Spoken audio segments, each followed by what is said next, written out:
Hello everyone, good evening. तो जैसा कि मैंने आपको टाइम दिया था सीड साइंस पढ़ने के लिए, और दो लेक्चर हमने कवर किए थे उसमें बहुत सारे टॉपिक्स को हमने कवर किया था। आई होप आप सबने उन टॉपिक्स को कवर कर लिया है।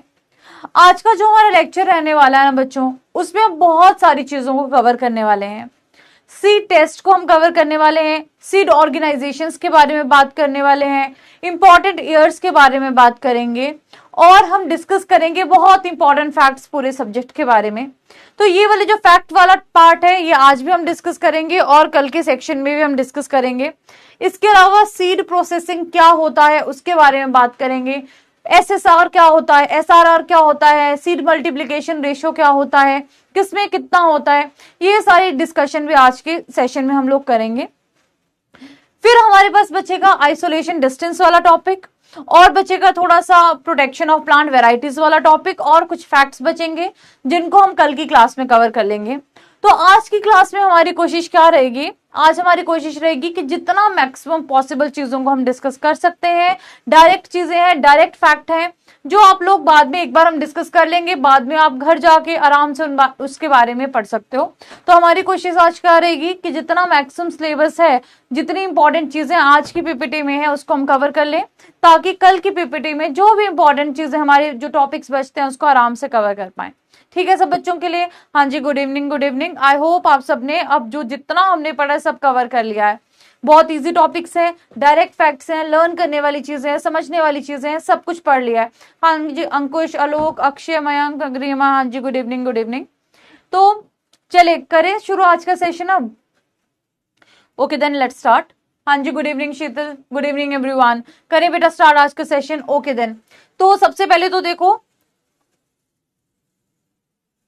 प्रीवियस लेक्चर की अगर रिकैप की हम बात करें तो सबसे पहले तो देखो एपोमिक्सिस के बारे में हमने डिस्कस किया था, parthenocarpy, polyembryony, synthetic seed, physiological maturity, harvestable maturity, ये सारी हमने डिस्कशन कर ली थी।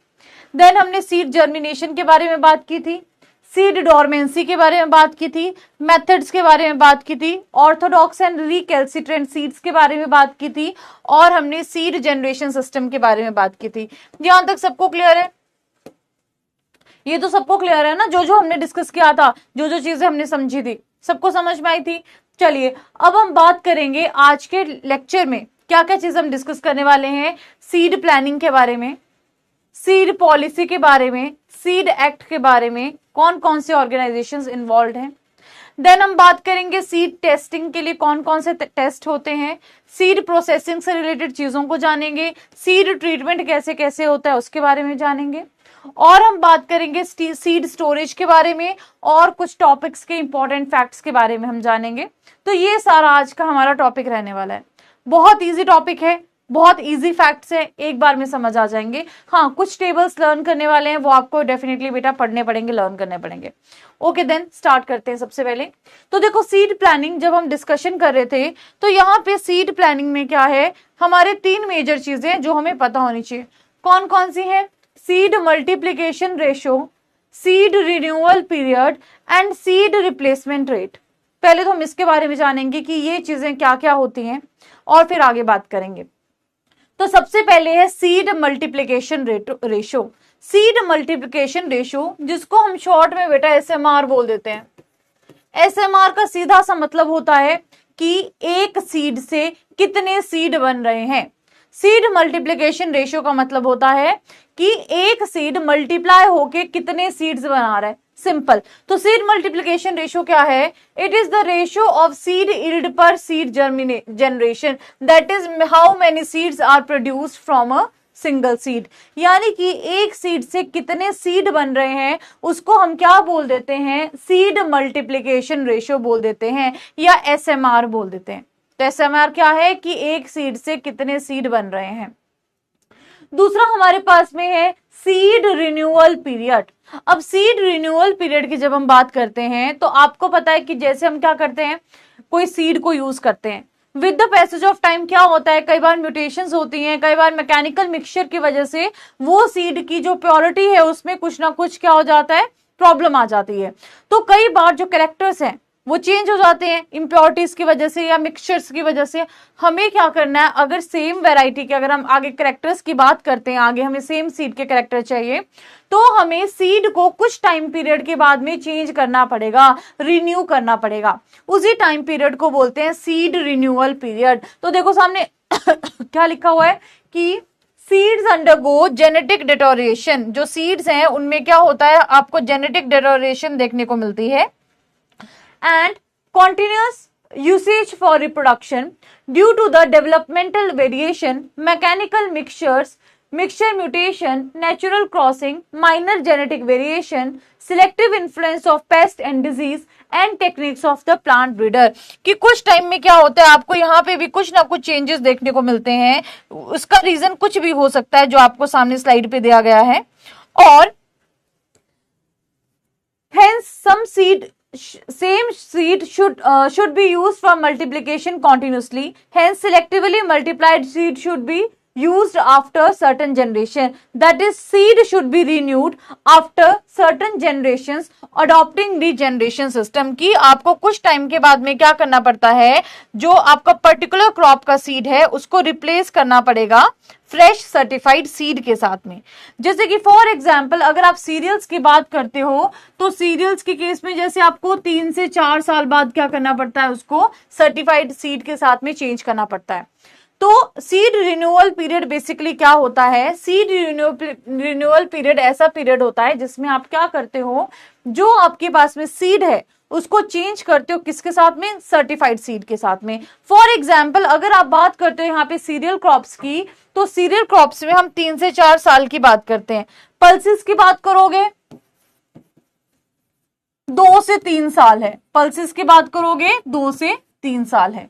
वेजिटेबल क्रॉप्स की बात करोगे तो उसके लिए 1 से 2 साल है, उसके लिए 1 से 2 साल है। तो हमें ये पता होना चाहिए। अगला है सीड रिप्लेसमेंट रेट।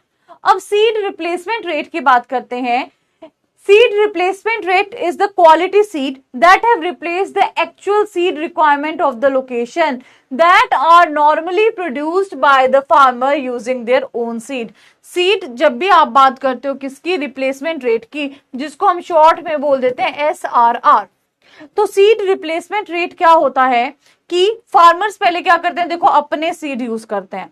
अब कितने प्रोपोर्शन ऑफ सीड है जिसको सर्टिफाइड सीड जहां पे यूज हो रहा है इंस्टेड ऑफ द जो फार्मर ने सीड को सेव किया है। तो यहाँ पे जब आप बात करते हो सीड रिप्लेसमेंट रेट की, तो सीड रिप्लेसमेंट रेट बेसिकली क्या होता है, सीड रिप्लेसमेंट रेट में हम बात करते हैं कि कितनी % ऑफ सीड्स को फार्मर क्या कर रहे हैं, क्वालिटी सीड्स को यूज कर रहे हैं, कितने % क्वालिटी सीड को यूज कर रहे हैं।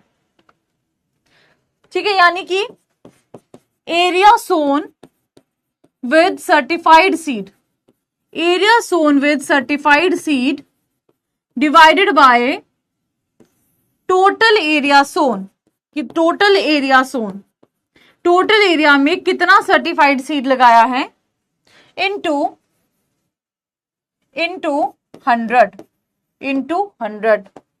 तो ये आपका है SRR की SRR % क्या है कि एरिया जितना सर्टिफाइड सीड के साथ में है डिवाइडेड बाय टोटल कितना एरिया में सोइंग की है, इनटू कितना हो जाएगा, 100 हो जाएगा। ये आपका SRR है।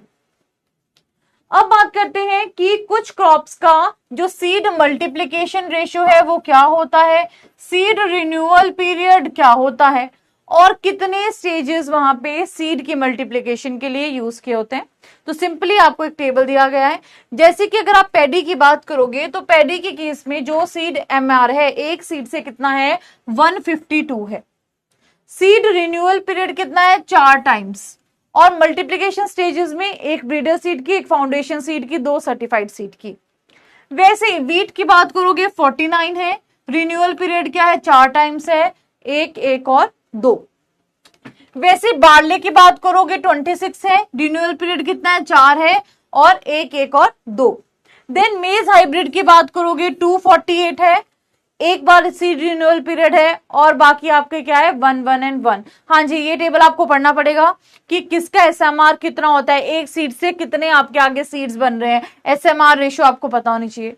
वैसे मेज वैरायटी की बात करोगे वहां पे 115 है, ज्वार हाइब्रिड की बात करोगे 189 है, जौर वैरायटी की बात करोगे 94 है, हाइब्रिड की बात करोगे 380 है, बाजरा वैरायटी की बात करोगे 175 है, रागी का 420 है। हाँ, जो इंपॉर्टेंट क्रॉप्स है उन सबका एसएमआर याद करना पड़ेगा। डेफिनेटली आपको पता होना चाहिए कि सीड रिन्यूअल पीरियड किसमें कितना होता है। ठीक है, चलिए ग्राम एंड पीस की बात करें 24 है, पिजन पी में 150 है, पल्सिस में 125 है, ग्राउंडनट में 18 है। तो अदर ऑयल क्रॉप्स में 73 से 100 के बीच में, कॉटन में 46 है, जूट में 120 है एंड फॉडर में 75 है। तो यहाँ पे ये जो सीड मल्टीप्लीकेशन पीरियड है ये आपको डेफिनेटली पता होना चाहिए कि कौन सी क्रॉप में कितना होता है। नेक्स्ट है हमारे पास में सीड रिप्लेसमेंट रेट, ये भी आपको डेफिनेटली पता होना चाहिए।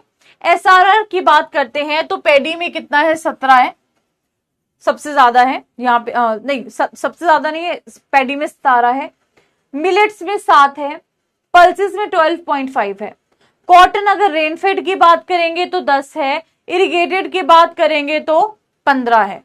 ठीक है, ग्राउंडनट की बात करेंगे तो 5 है, सनफ्लावर में 50 है, कैस्टर में 30 है और सोयाबीन में 20 है। तो ये एसआरआर रेशो दी है, ये भी आपको पता होना चाहिए। जो भी इंपॉर्टेंट क्रॉप्स है, सिर्फ इंपॉर्टेंट क्रॉप्स ही मैंने यहाँ पे रखी हैं, तो इंपॉर्टेंट क्रॉप्स का जो सीड रिप्लेसमेंट रेशो है वो आपको पता होना चाहिए और सामने सारी वैल्यूज आपको दे दी गई हैं। सिर्फ इंपॉर्टेंट क्रॉप्स ही यहाँ पे दी हैं, तो इन सारी क्रॉप्स का जो एसआरआर है आप सबको पता होना चाहिए किस क्रॉप में कितना एसआरआर है। ठीक है, सीड रिप्लेसमेंट रेशो किसका कितना है, राइट। ठीक है जी, अब बात करते हैं सीड पॉलिसी के बारे में। तो ये टेबल तो आप लोग देख लोगे।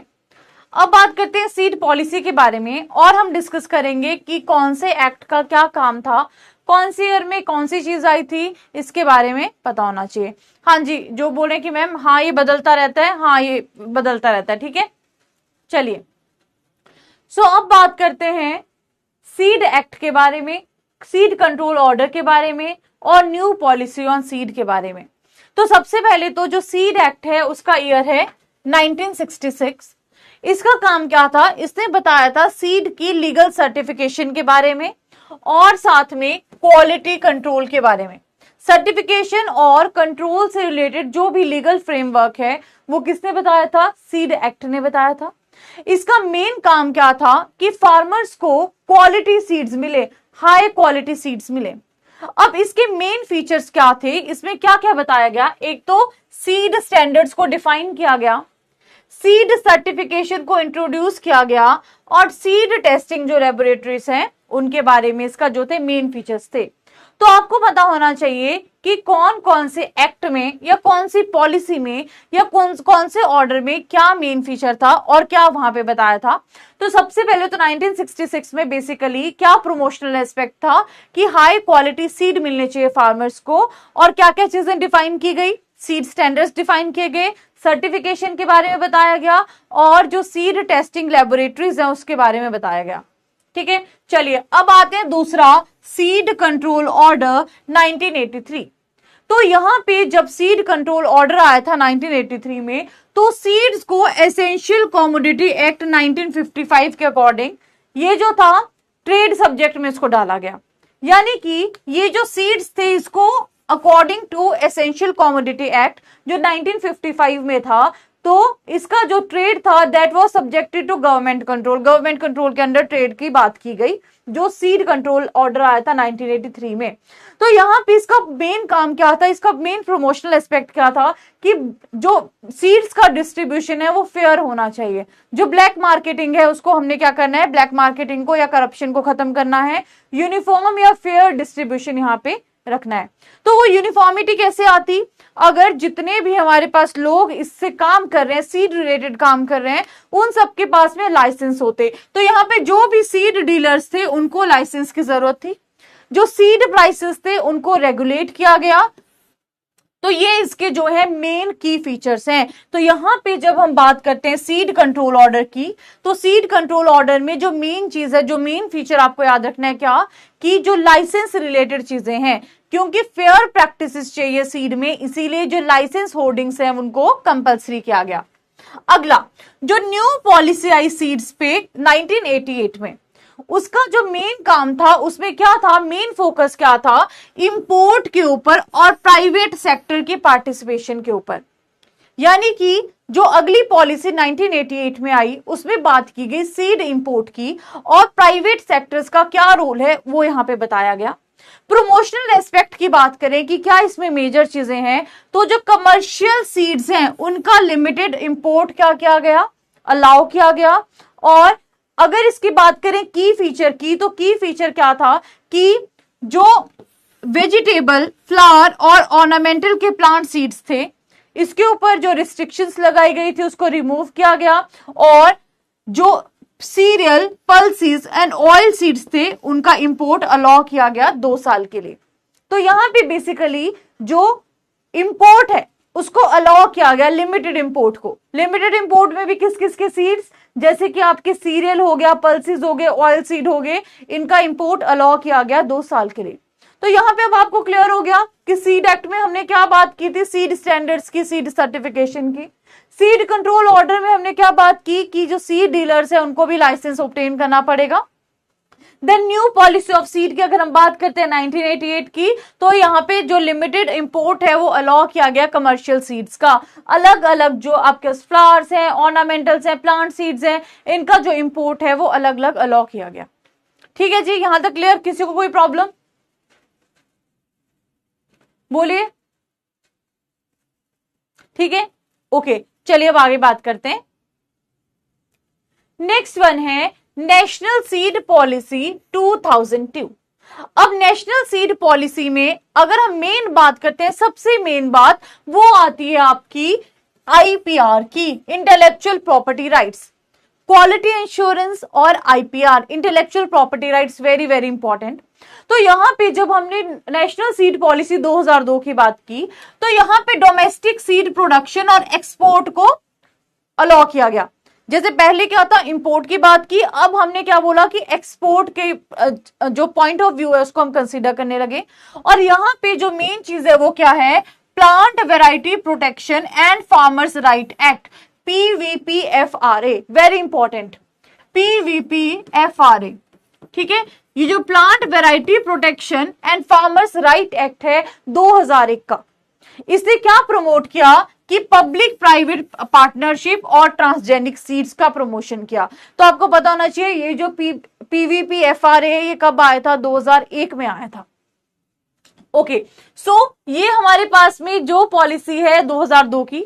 नाउ अब अगर हम 2022 की पॉलिसी की बात करें, तो इसमें जो सीड एक्ट 1966 था इसको अपडेट किया गया। अपडेट में क्या बोला कि जो सीड रेगुलेशंस हैं वो जो ग्लोबल स्टैंडर्ड्स हैं उनको मैच करे, मतलब कि वर्ल्ड वाइड जो स्टैंडर्ड चल रहे हैं उसको मैच करे। और इसका जो मेन एम था वो क्या था कि इंप्रूव्ड सर्टिफिकेशन प्रोसेस होनी चाहिए, और जो आपकी सस्टेनेबल सीड प्रोडक्शन है उस पर इन्होंने जोर दिया।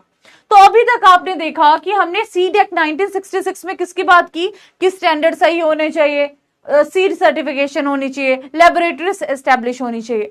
देन 1983 में हमने बात की कि अब जो डीलर्स है फेयर प्रैक्टिसेस होनी चाहिए और लाइसेंस उनके पास में होना चाहिए। फिर 1988 में हमने बात की कि जो इंपोर्ट की रिस्ट्रिक्शंस है उसको रोका जाए, कुछ लिमिटेड जो इंपोर्ट है वो किया जाए। देन उसके बाद 2002 में हमने बोला कि अब एक्सपोर्ट की चीजें भी होनी चाहिए, और जो PVPFRA 2001 में आया था। देन 2022 की जो पॉलिसी है उसमें क्या हुआ कि जो 1966 की पॉलिसी थी उसको और मॉडर्न बनाया गया, और बोला गया कि अब जो चीजें होनी चाहिए वो ग्लोबल स्केल पे होनी चाहिए और इंप्रूव्ड सर्टिफिकेशन प्रोसेस होनी चाहिए। क्लियर है, बहुत सिंपल है, हमें पता चल गया किस पॉलिसी कौन सी ईयर में आई और क्या उसने किस चीज पे फोकस किया। तो इस टेबल से हमें सब कुछ क्लियर हो रहा है कि क्या उसका मेन रेगुलेशन प्रोसेस था, किस चीज को वो प्रमोट करी थी, मेन चीज उसमें क्या डिस्कस हुई थी। तो ये सारी चीजें सामने आपके टेबल में है। क्लियर है यहां तक? ठीक है, तो यहां पे आप देखेंगे गवर्नमेंट ऑफ इंडिया, अगर हम मिनिस्ट्री ऑफ एग्रीकल्चर की बात करें और सेंट्रल सीड कमेटी की बात करें, तो यहां पे एक होता है सेंट्रल सीड सर्टिफिकेशन बोर्ड, एक आपने सुना होगा NSC, नेशनल सीड कॉर्पोरेशन, कुछ होती है आपकी सेंट्रल सीड टेस्टिंग लेबोरेटरीज, और एक होती है आपकी central committee on crop notification standards and variety release. तो यहाँ पे जो सेंट्रल सीड सर्टिफिकेशन बोर्ड है ये क्या करता है, सीड सर्टिफिकेशन का काम करता है और जो सीड लॉज है उनको एनफोर्स कराता है। तो ये जो सीड सर्टिफिकेशन है ये स्टेट सीड सर्टिफिकेशन करता है। जो लॉ एनफोर्समेंट है ये क्या करता है, सीड इंस्पेक्शंस में हेल्प करता है। नेशनल सीड कॉर्पोरेशन की बात करें, सीड प्रोडक्शन में इसका रोल है, चाहे पब्लिक सेक्टर की बात कर लो, चाहे प्राइवेट की कर लो, चाहे कोऑपरेटिव की बात कर लो। सेंट्रल सीड टेस्टिंग लेबोरेटरी की बात करते हैं तो इसका काम किसमें है, सीड टेस्टिंग में है, और स्टेट सीड टेस्टिंग जो लेबोरेटरीज हैं एस्टेब्लिश करता है। Central committee on crop notification standards and variety release, ये क्या करता है, स्टेट वैरायटी को रिलीज करने में हेल्प करता है। तो यहां से हमें हर एक का जो रोल है वो क्लियर हो गया, कौन क्या काम करता है, कैसा काम करता है। ठीक है, यहां तक समझ आ गया सबको। डायरेक्ट फैक्ट्स हैं, डायरेक्ट क्वेश्चंस हैं, बहुत इजी है, बस आपको अच्छे से एक बार पढ़ना है इनको। चलिए यहां तक सबको क्लियर, फटाफट से बताओ यहां तक समझ में आया। ओके देन नाउ अब अगर हम कुछ ईयर वाइज बात करें या कुछ इवेंट्स की बात करें कि कौन से ईयर में कौन से इसमें क्या इंपॉर्टेंट इवेंट हुआ था, तो देखते हैं।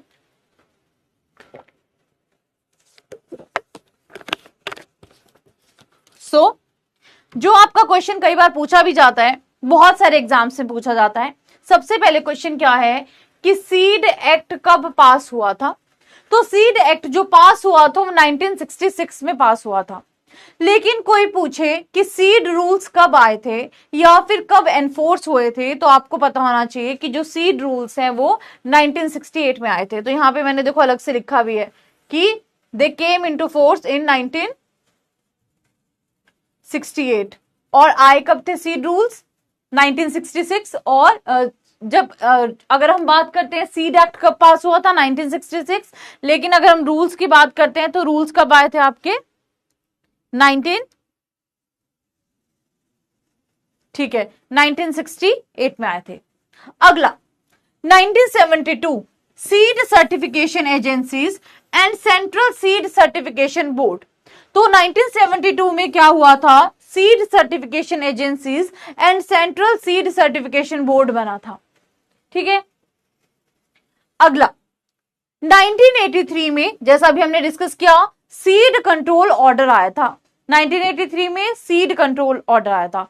अब एक बच्चा बोल रहा है मैम एक बार अच्छे से पढ़ने से तो नहीं होगा, तो मैंने कब बोला एक बार में पूरा याद आ जाएगा। एक बार अच्छे से पढ़ लो मतलब कि एक बार में समझ लो कि क्या क्या टॉपिक में क्या क्या चीजें हैं। रिविजन्स तो आपको देने ही पड़ेंगे ना, क्योंकि थ्योरी है फैक्ट्स है, सीधी सी बात है, फैक्ट्स को तो पढ़ना ही पड़ेगा। और बहुत सिंपल थ्योरी है, ऐसा भी नहीं है कि अभी आप बोलोगे कि इसमें बहुत सारे साइंटिफिक नेम्स है या कुछ, बहुत सिंपल थ्योरी है, बहुत आराम से हो जाएगी, है ना, डायरेक्ट क्वेश्चन बनते और यहां से। चलिए तो यहाँ पे सीड कंट्रोल एक बार पढ़ने का मेरा मतलब है कि एक बार गो थ्रू करो कि क्या क्या चीजें किस किस टॉपिक में क्या क्या चीजें हैं, ताकि आपको आगे इसमें प्रॉब्लम ना आए, है ना। एक बार फिर रिविजन्स दोगे तब तो याद हो ही जाएगा। ओके देन, तो यहाँ पे हम बात करते हैं सीड कंट्रोल ऑर्डर की। 1983 में सीड कंट्रोल ऑर्डर आया था। Next is 1986। तो 1986 की अगर हम बात करें तो एसेंशियल कमोडिटी एक्ट जो हमने अभी डिस्कस किया, या फिर कंज्यूमर प्रोटेक्शन एक्ट जो हमने अभी डिस्कस किया। Breeder seed supply policy before 1986 breeder seed was supplied to national seed corporation only for production of foundation seed which was sent to the private sector. कि 1986 से पहले क्या होता था, जो ब्रीडर सीड था वो सिर्फ और सिर्फ नेशनल सीड कॉर्पोरेशन को दिया जाता था, ताकि वो क्या कर सके, फाउंडेशन सीड को बना सके। ठीक है, और उसके अलावा क्या था, आपका जो एसेंशियल कमोडिटी एक्ट था वो आया था 1986 में। नाउ अब बात करते हैं 1988 की। तो क्योंकि हमने एक टेबल पहले पढ़ लिया है कि न्यू सीड पॉलिसी आई थी 1988 में, जिसने बताया import of seed and planting material के बारे में। तो आपको अगर कोई क्वेश्चन पूछना चाहे तो वो कैसे पूछेगा कि बताओ कौन सी ईयर की सीड पॉलिसी में इंपोर्ट का लॉ किया गया, कौन सी ईयर की सीड पॉलिसी ने एक्सपोर्ट पे फोकस किया, कौन सी ईयर की सीड पॉलिसी ने आपका सीड सर्टिफिकेशन पे फोकस किया। ये सारी चीजें आपसे यहां से पूछ सकते हैं। नेक्स्ट इज 1993 की बात करें तो प्लांट वैरायटी एक्ट आया। 1999 की अगर हम बात करते हैं तो protection of plant variety and farmers right आया। लेकिन राइट के बाद अगर आप एक्ट की बात करोगे तो 2001 में protection of plant varieties and farmers act आया 2001 में, जो रिवाइज्ड एक्ट आया। नाउ 2001 एंड 2 में नेशनल सीड पॉलिसी 2002 की आई। जो 3 था उसमें plant protection variety and farmers right act India में कब इंप्लीमेंट हुआ था? 2003 में। आया कब था? आप देखो एक्ट 2001 का है, लेकिन इंडिया में इंप्लीमेंट कब हुआ था? ये 2003 में इंप्लीमेंट हुआ था। तो जो भी चीजें हैं उसको इजी फॉर्म में यहाँ पे दे दिया गया है। यहां से आप ईयर वाइज और इवेंट वाइज देख सकते हो कहाँ पे क्या है, तो आपको यहाँ पे डायरेक्ट टेबल से कभी भी कंफ्यूजन नहीं हुआ कि क्या क्वेश्चन पूछा गया या क्या क्वेश्चन में डिमांड कर रहे हैं। अब बात करते हैं कि कौन से ईयर में कौन सी चीज हुई थी। अब यहां पे जब हम बात करेंगे तो हम वर्ल्ड वाइड चीजों की भी यहां पे बात करेंगे। तो सबसे पहले देखिए पेटेंट एक्ट की बात करें। पेटेंट एक्ट पहला आपका जर्मनी में आया था। कब आया था? 1866 में आया था। दूसरा, पहला सीड टेस्टिंग स्टेशन 1869 में आया था। कहां पे आया था? जर्मनी में आया था। किसने दिया था? प्रोफेसर नोबे ने। और ये कौन है? फादर ऑफ सीड टेस्टिंग है। ठीक है, नेक्स्ट बात करते हैं association of official seed analysis जो 1886 में आया था। अगला, रॉबर्टसन ने फाउंडेशन सीड प्रोडक्शन के बारे में प्रपोज किया था 1908 में। इंटरनेशनल सीड टेस्टिंग स्टेशन 1917 में आया था। इंटरनेशनल क्रॉप इंप्रूवमेंट एसोसिएशन, जिसका नाम बाद में क्या रखा गया? Association of official seed certifying agencies in 1968, जो कि आपका नीदरलैंड्स में था। इसको फटाफट से देखो टेबल को, क्या क्या इंपॉर्टेंट पॉइंट्स हैं और इसके बारे में फिर आगे डिस्कस करते हैं। पहले फटाफट से देखिए क्या क्या इंपॉर्टेंट पॉइंट्स हैं, ठीक है, फिर इसके बारे में आगे डिस्कस करते हैं। जल्दी से देखिए। तो यहाँ पे ये सारी चीजें हैं जो क्वालिटी एंड कंट्रोल से रिलेटेड हम चीजें डिस्कस कर रहे हैं। ठीक है, फटाफट से इसको देखिए, फिर आगे बात करते हैं कि कहां पे क्या हुआ था।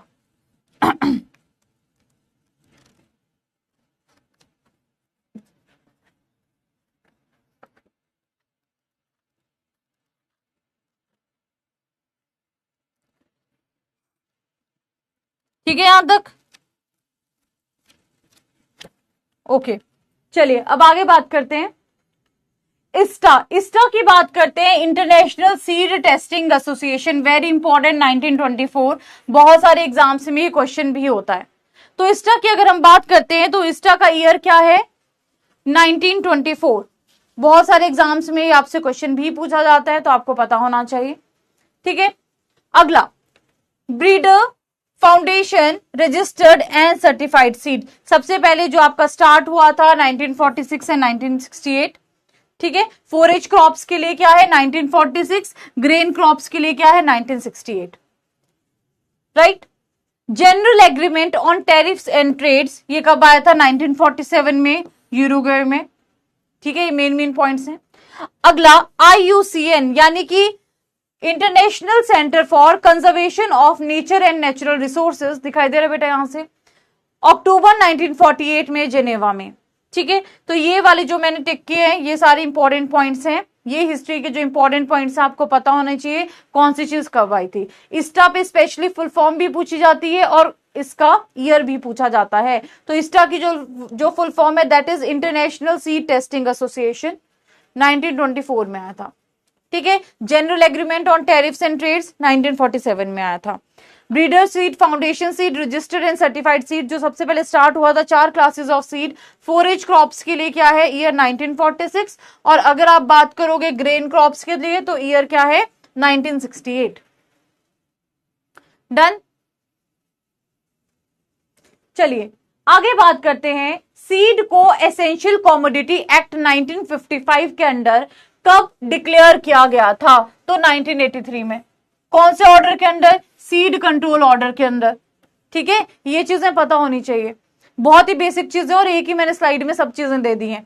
तो यहाँ पे देखो जो सीड है उसको अभी हमने पढ़ा कि एसेंशियल कॉमोडिटी एक्ट के तहत कब डिक्लेयर किया गया था, तो अभी हमने डिस्कस किया था इन द ईयर 1983। ओके, अगला, सेंट्रल सीड टेस्टिंग लेबोरेटरी 1961। शुरू में अगर हम बात करते हैं IRI न्यू दिल्ली में थी, बाद में शिफ्ट कर दी गई वाराणसी में। Next is world seed year कौन सा है? 1961। नेशनल सीड कॉर्पोरेशन की बात करें 1963। High yielding plant variety programme की बात करें 1966। इंडियन सीड एक्ट कब पास हुआ था? 29 दिसंबर 1966।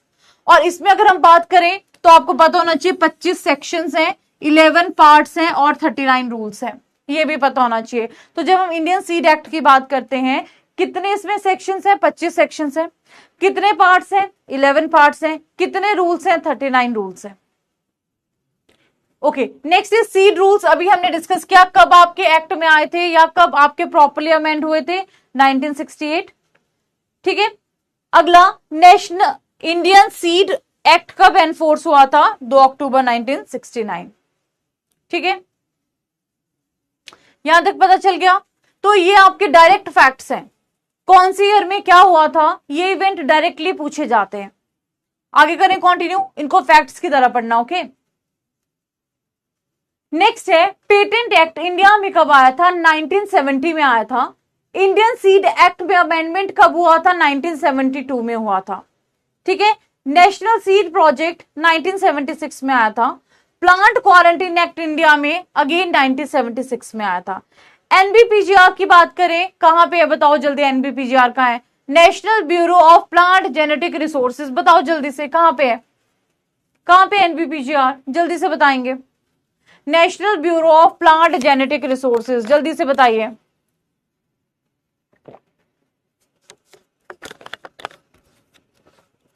बोलो बोलो, कहां पे है? राधा, ओम प्रकाश, श्रद्धा, हाँ जी बताओ जल्दी, एनबीपीजीआर कहां पे? ये तो पता होना ही चाहिए भाई। National bureau of plant genetic resources 1976, बताओ बताओ बताओ, एनबीपीजीआर ये तो सबको पता होना चाहिए कहां पे है।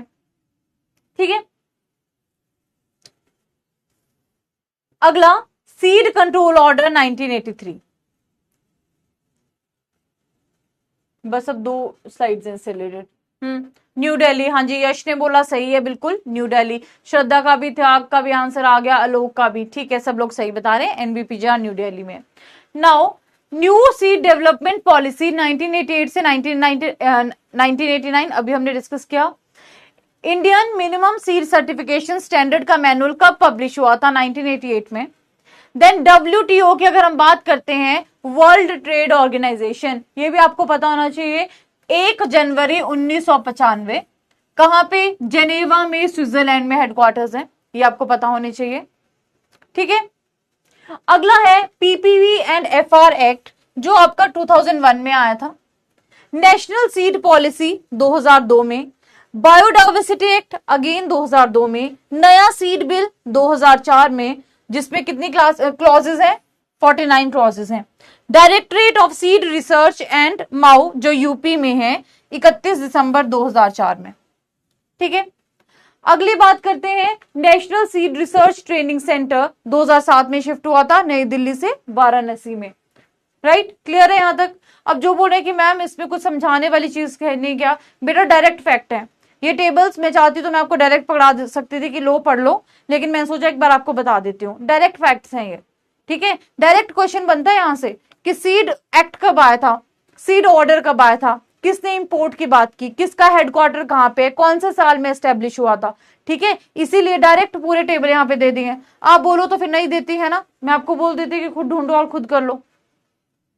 चलिए आगे बात करते हैं ISTA।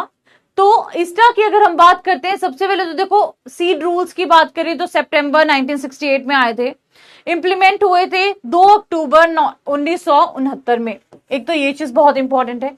सीड कंट्रोल ऑर्डर 1983 में आया था, और इसका काम था क्या? इंपोर्ट और एक्सपोर्ट ऑफ सीड्स के ऊपर काम करना, और इसमें था कि कंपल्सरी लाइसेंसिंग होनी चाहिए।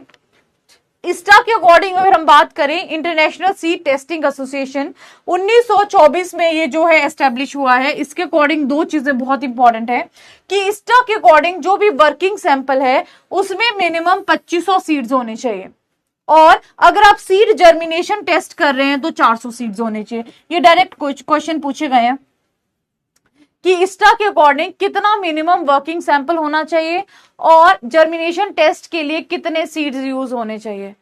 तो ये आपके डायरेक्ट क्वेश्चंस है यहां से। ठीक है, पूछे भी गए ये क्वेश्चन पास्ट में, तो आपको पता होना चाहिए कि वर्किंग सैंपल में कितने सीड्स होते हैं। सीधा पूछता है कि बताओ ISTA के अकॉर्डिंग कितने सीड्स यूज होते हैं, तो डायरेक्ट फैक्ट मैंने यहां पे दे दिया है। ठीक है यहां तक, राइट।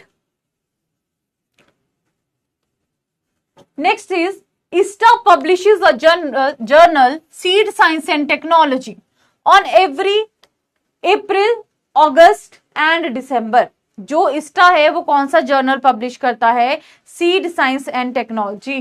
कब कब? अप्रैल में, अगस्त में और दिसंबर में। ठीक है। ऑरेंज और green colour certificate is issued by ISTA to seed lot certification. Okay, जो ऑरेंज या ग्रीन कलर सर्टिफिकेट है वो सीड लॉट सर्टिफिकेशन के लिए यूज किया जाता है। ब्लू कलर जो होता है वो किसके लिए किया जाता है? सीड सैंपल सर्टिफिकेशन के लिए। जो ब्लू कलर है वो किसके लिए है? सीड सैंपल सर्टिफिकेशन के लिए। Again very important. Vision of ISTA is uniformity in seed quality evaluation world wide. कि ISTA का विजन क्या है? कि सीड क्वालिटी जो है प्रॉपर होनी चाहिए वर्ल्ड वाइड में। नाउ अब बात करते हैं सीड प्रोडक्शन ऑर्गेनाइजेशंस के बारे में। चलो, हाँ, ये 2-3 टॉपिक्स हैं, इसको कवर कर लेते हैं, देन हमारे पास में सीड टेस्टिंग का टॉपिक आ जाएगा। ठीक है, अब 2-4 फैक्ट्स हैं, इनको कवर कर लेते हैं, देन हमारे पास में सीड टेस्टिंग का ऑप्शन आ रहा है, टॉपिक आ रहा है, वो भी इजी है। देखो, अब बात करते हैं सीड प्रोडक्शन ऑर्गेनाइजेशंस के बारे में। तो सबसे पहले तो हमने किसकी बात की है? नेशनल सीड कॉर्पोरेशन की बात की है। नेशनल सीड कॉर्पोरेशन को हम शॉर्ट में क्या बोल देते हैं? NSC बोल देते हैं।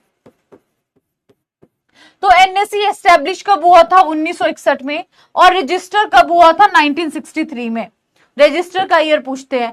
NSC एस्टेब्लिश कब हुआ था? 1961 में। और रजिस्टर कब हुआ था? 1963 में। इसका जो मेन काम है वो क्या है? Seed production and quality control. NSC का मेन काम क्या है? Seed production and quality control. ठीक है। और to promote development of strong seed industry in India and production and supply foundation seed to certified seed growers। इसका काम क्या है? कि एक तो सीड इंडस्ट्री को स्ट्रांग बनाना है और जो ग्रोअर्स है उनको क्या देना है? सर्टिफाइड सीड प्रोवाइड करवाना है। दूसरा क्या है? State seed corporation. अब स्टेट सीड कॉर्पोरेशन भी क्या करता है? ये भी सीड का प्रोडक्शन और सप्लाई ऑफ सीड करता है, लेकिन स्टेट लेवल पे करता है। यहाँ पे ये जो NSC है ये नेशनल लेवल पे करता है, लेकिन स्टेट सीड कॉर्पोरेशन किस पे करता है ये काम? स्टेट लेवल पे करता है। NSC 1961 में आया था, 1963 में रजिस्टर हो गया था। ठीक है, राइट। नाउ अगला है validity period of the certificate. ये जो validity period of the certificate है ये एक एग्जाम में क्वेश्चन पूछा गया था। तो सर्टिफिकेट के वैलिडिटी पीरियड की बात करें तो 9 मंथ्स का रहता है। The validity period of certificate is 9 months from the date of test at the time of initial certification। कि जो टेस्ट से लेके इनिशियल सर्टिफिकेशन तक अगर हम बात करें तो 9 मंथ्स का वैलिडिटी पीरियड होता है। एंड ये जो पीरियड है ये रीटेस्टिंग के बाद में हम 6 महीने तक बढ़वा सकते हैं। रीटेस्टिंग के बाद में 6 मंथ्स तक इसकी वैलिडिटी को हम बढ़वा सकते हैं। Minimum seed certification standards specified for the production of A and B lines by chemical hybridization agent shall not be applicable to the relevant hybrid। कि जो मिनिमम सीड सर्टिफिकेशन स्टैंडर्ड्स हैं जिससे हम A लाइन बनाते हैं और B line बनाते हैं थ्रू केमिकल हाइब्रिडाइजेशन, ये हाइब्रिड के लिए एप्लीकेबल नहीं है। तो यहाँ पे आपको जो सीड सर्टिफिकेशन पीरियड है सीधा सीधा याद रखना है, वैलिडिटी क्या है? 9 मंथ है। और दोबारा से टेस्ट कराएंगे तो 6 महीना और बढ़ा सकते हैं। जो ये 9 मंथ वाला क्वेश्चन एक एग्जाम में आ चुका है। ठीक है जी, यहां तक क्लियर है? बताओ फटाफट से, यहां तक फैक्ट्स पता चले? बोलो ना, बोलते नहीं हो तो मेरे को कैसे पता चलेगा? बताओ बताओ, यहां तक समझ आया?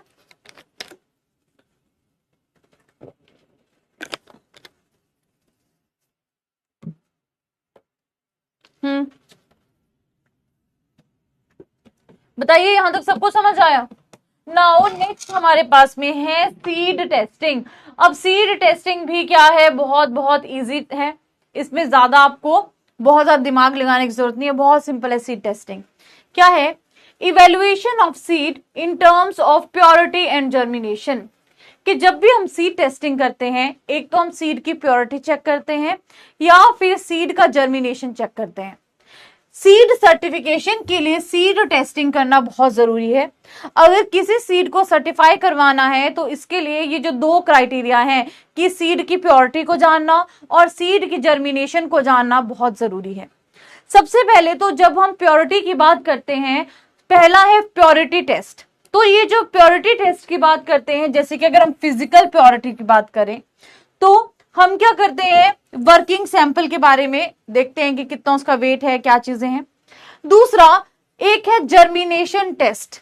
जर्मिनेशन टेस्ट क्यों किया जाता है? बेसिकली जर्मिनेशन को स्टडी करने के लिए, जिसमें हम क्या करते हैं, सीड इंक्यूबेटर्स का यूज करते हैं। तो पहला क्या है, एक तो हम फिजिकल प्योरिटी के साथ के बारे में जानेंगे। दूसरा क्या है, हम क्या करेंगे, जर्मिनेशन टेस्ट के बारे में जानेंगे। ठीक है, अभी थोड़ी देर में ये जितने भी आपके पास में टेस्ट हैं इन सबको हम कवर करेंगे। अभी हम बेसिक देख रहे हैं। अगला है सीड प्रोसेसिंग। चलो अब बताओ कि जब भी कोई सीड की हम बोलते हैं कि प्रोसेसिंग हो रही है, तो प्रोसेसिंग होता क्या है, फटाफट से बताओ, जल्दी से बताएंगे। ठीक है, बहुत इजी सा टॉपिक है। बताओ, जब हम सीड प्रोसेसिंग की बात करते हैं ना, कि हम बात कर रहे हैं सीड प्रोसेसिंग हो रही है, सीड प्रोसेसिंग में क्या क्या स्टेप्स आते हैं और एक्चुअल में सीड प्रोसेसिंग होता क्या है, बताओ।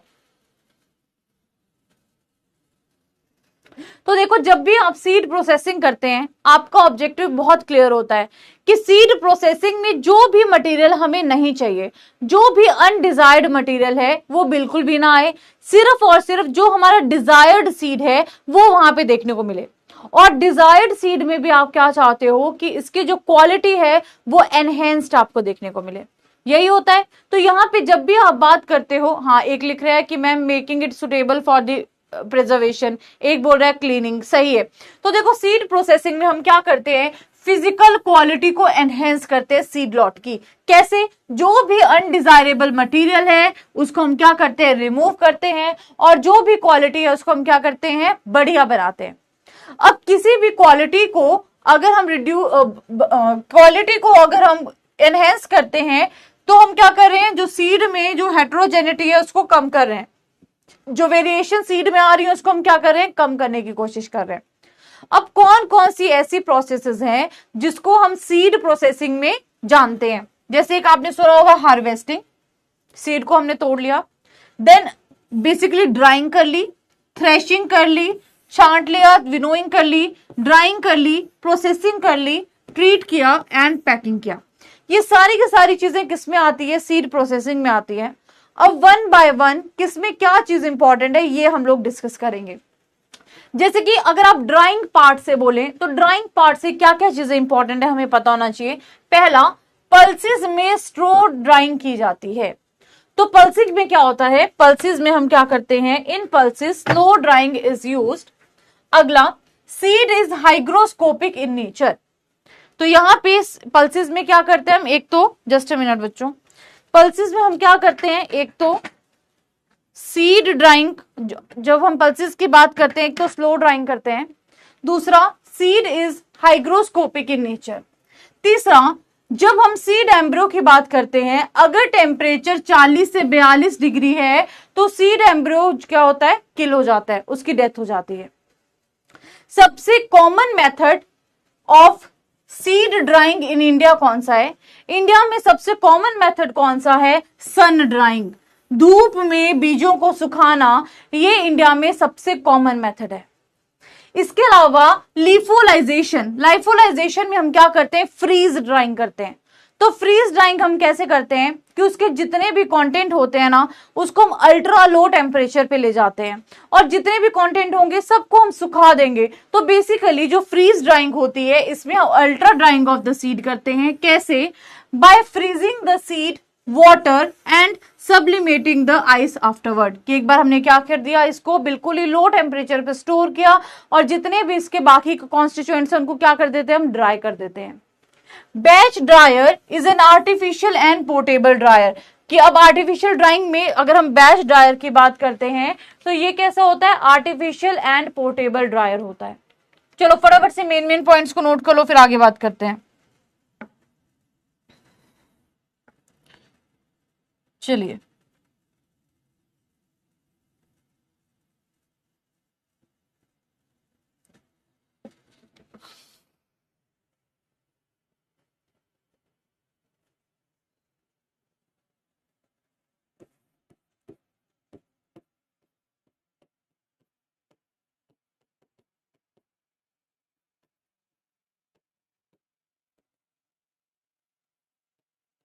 जो पूछ रहे हैं हाइग्रोस्कोपिक क्या होता है?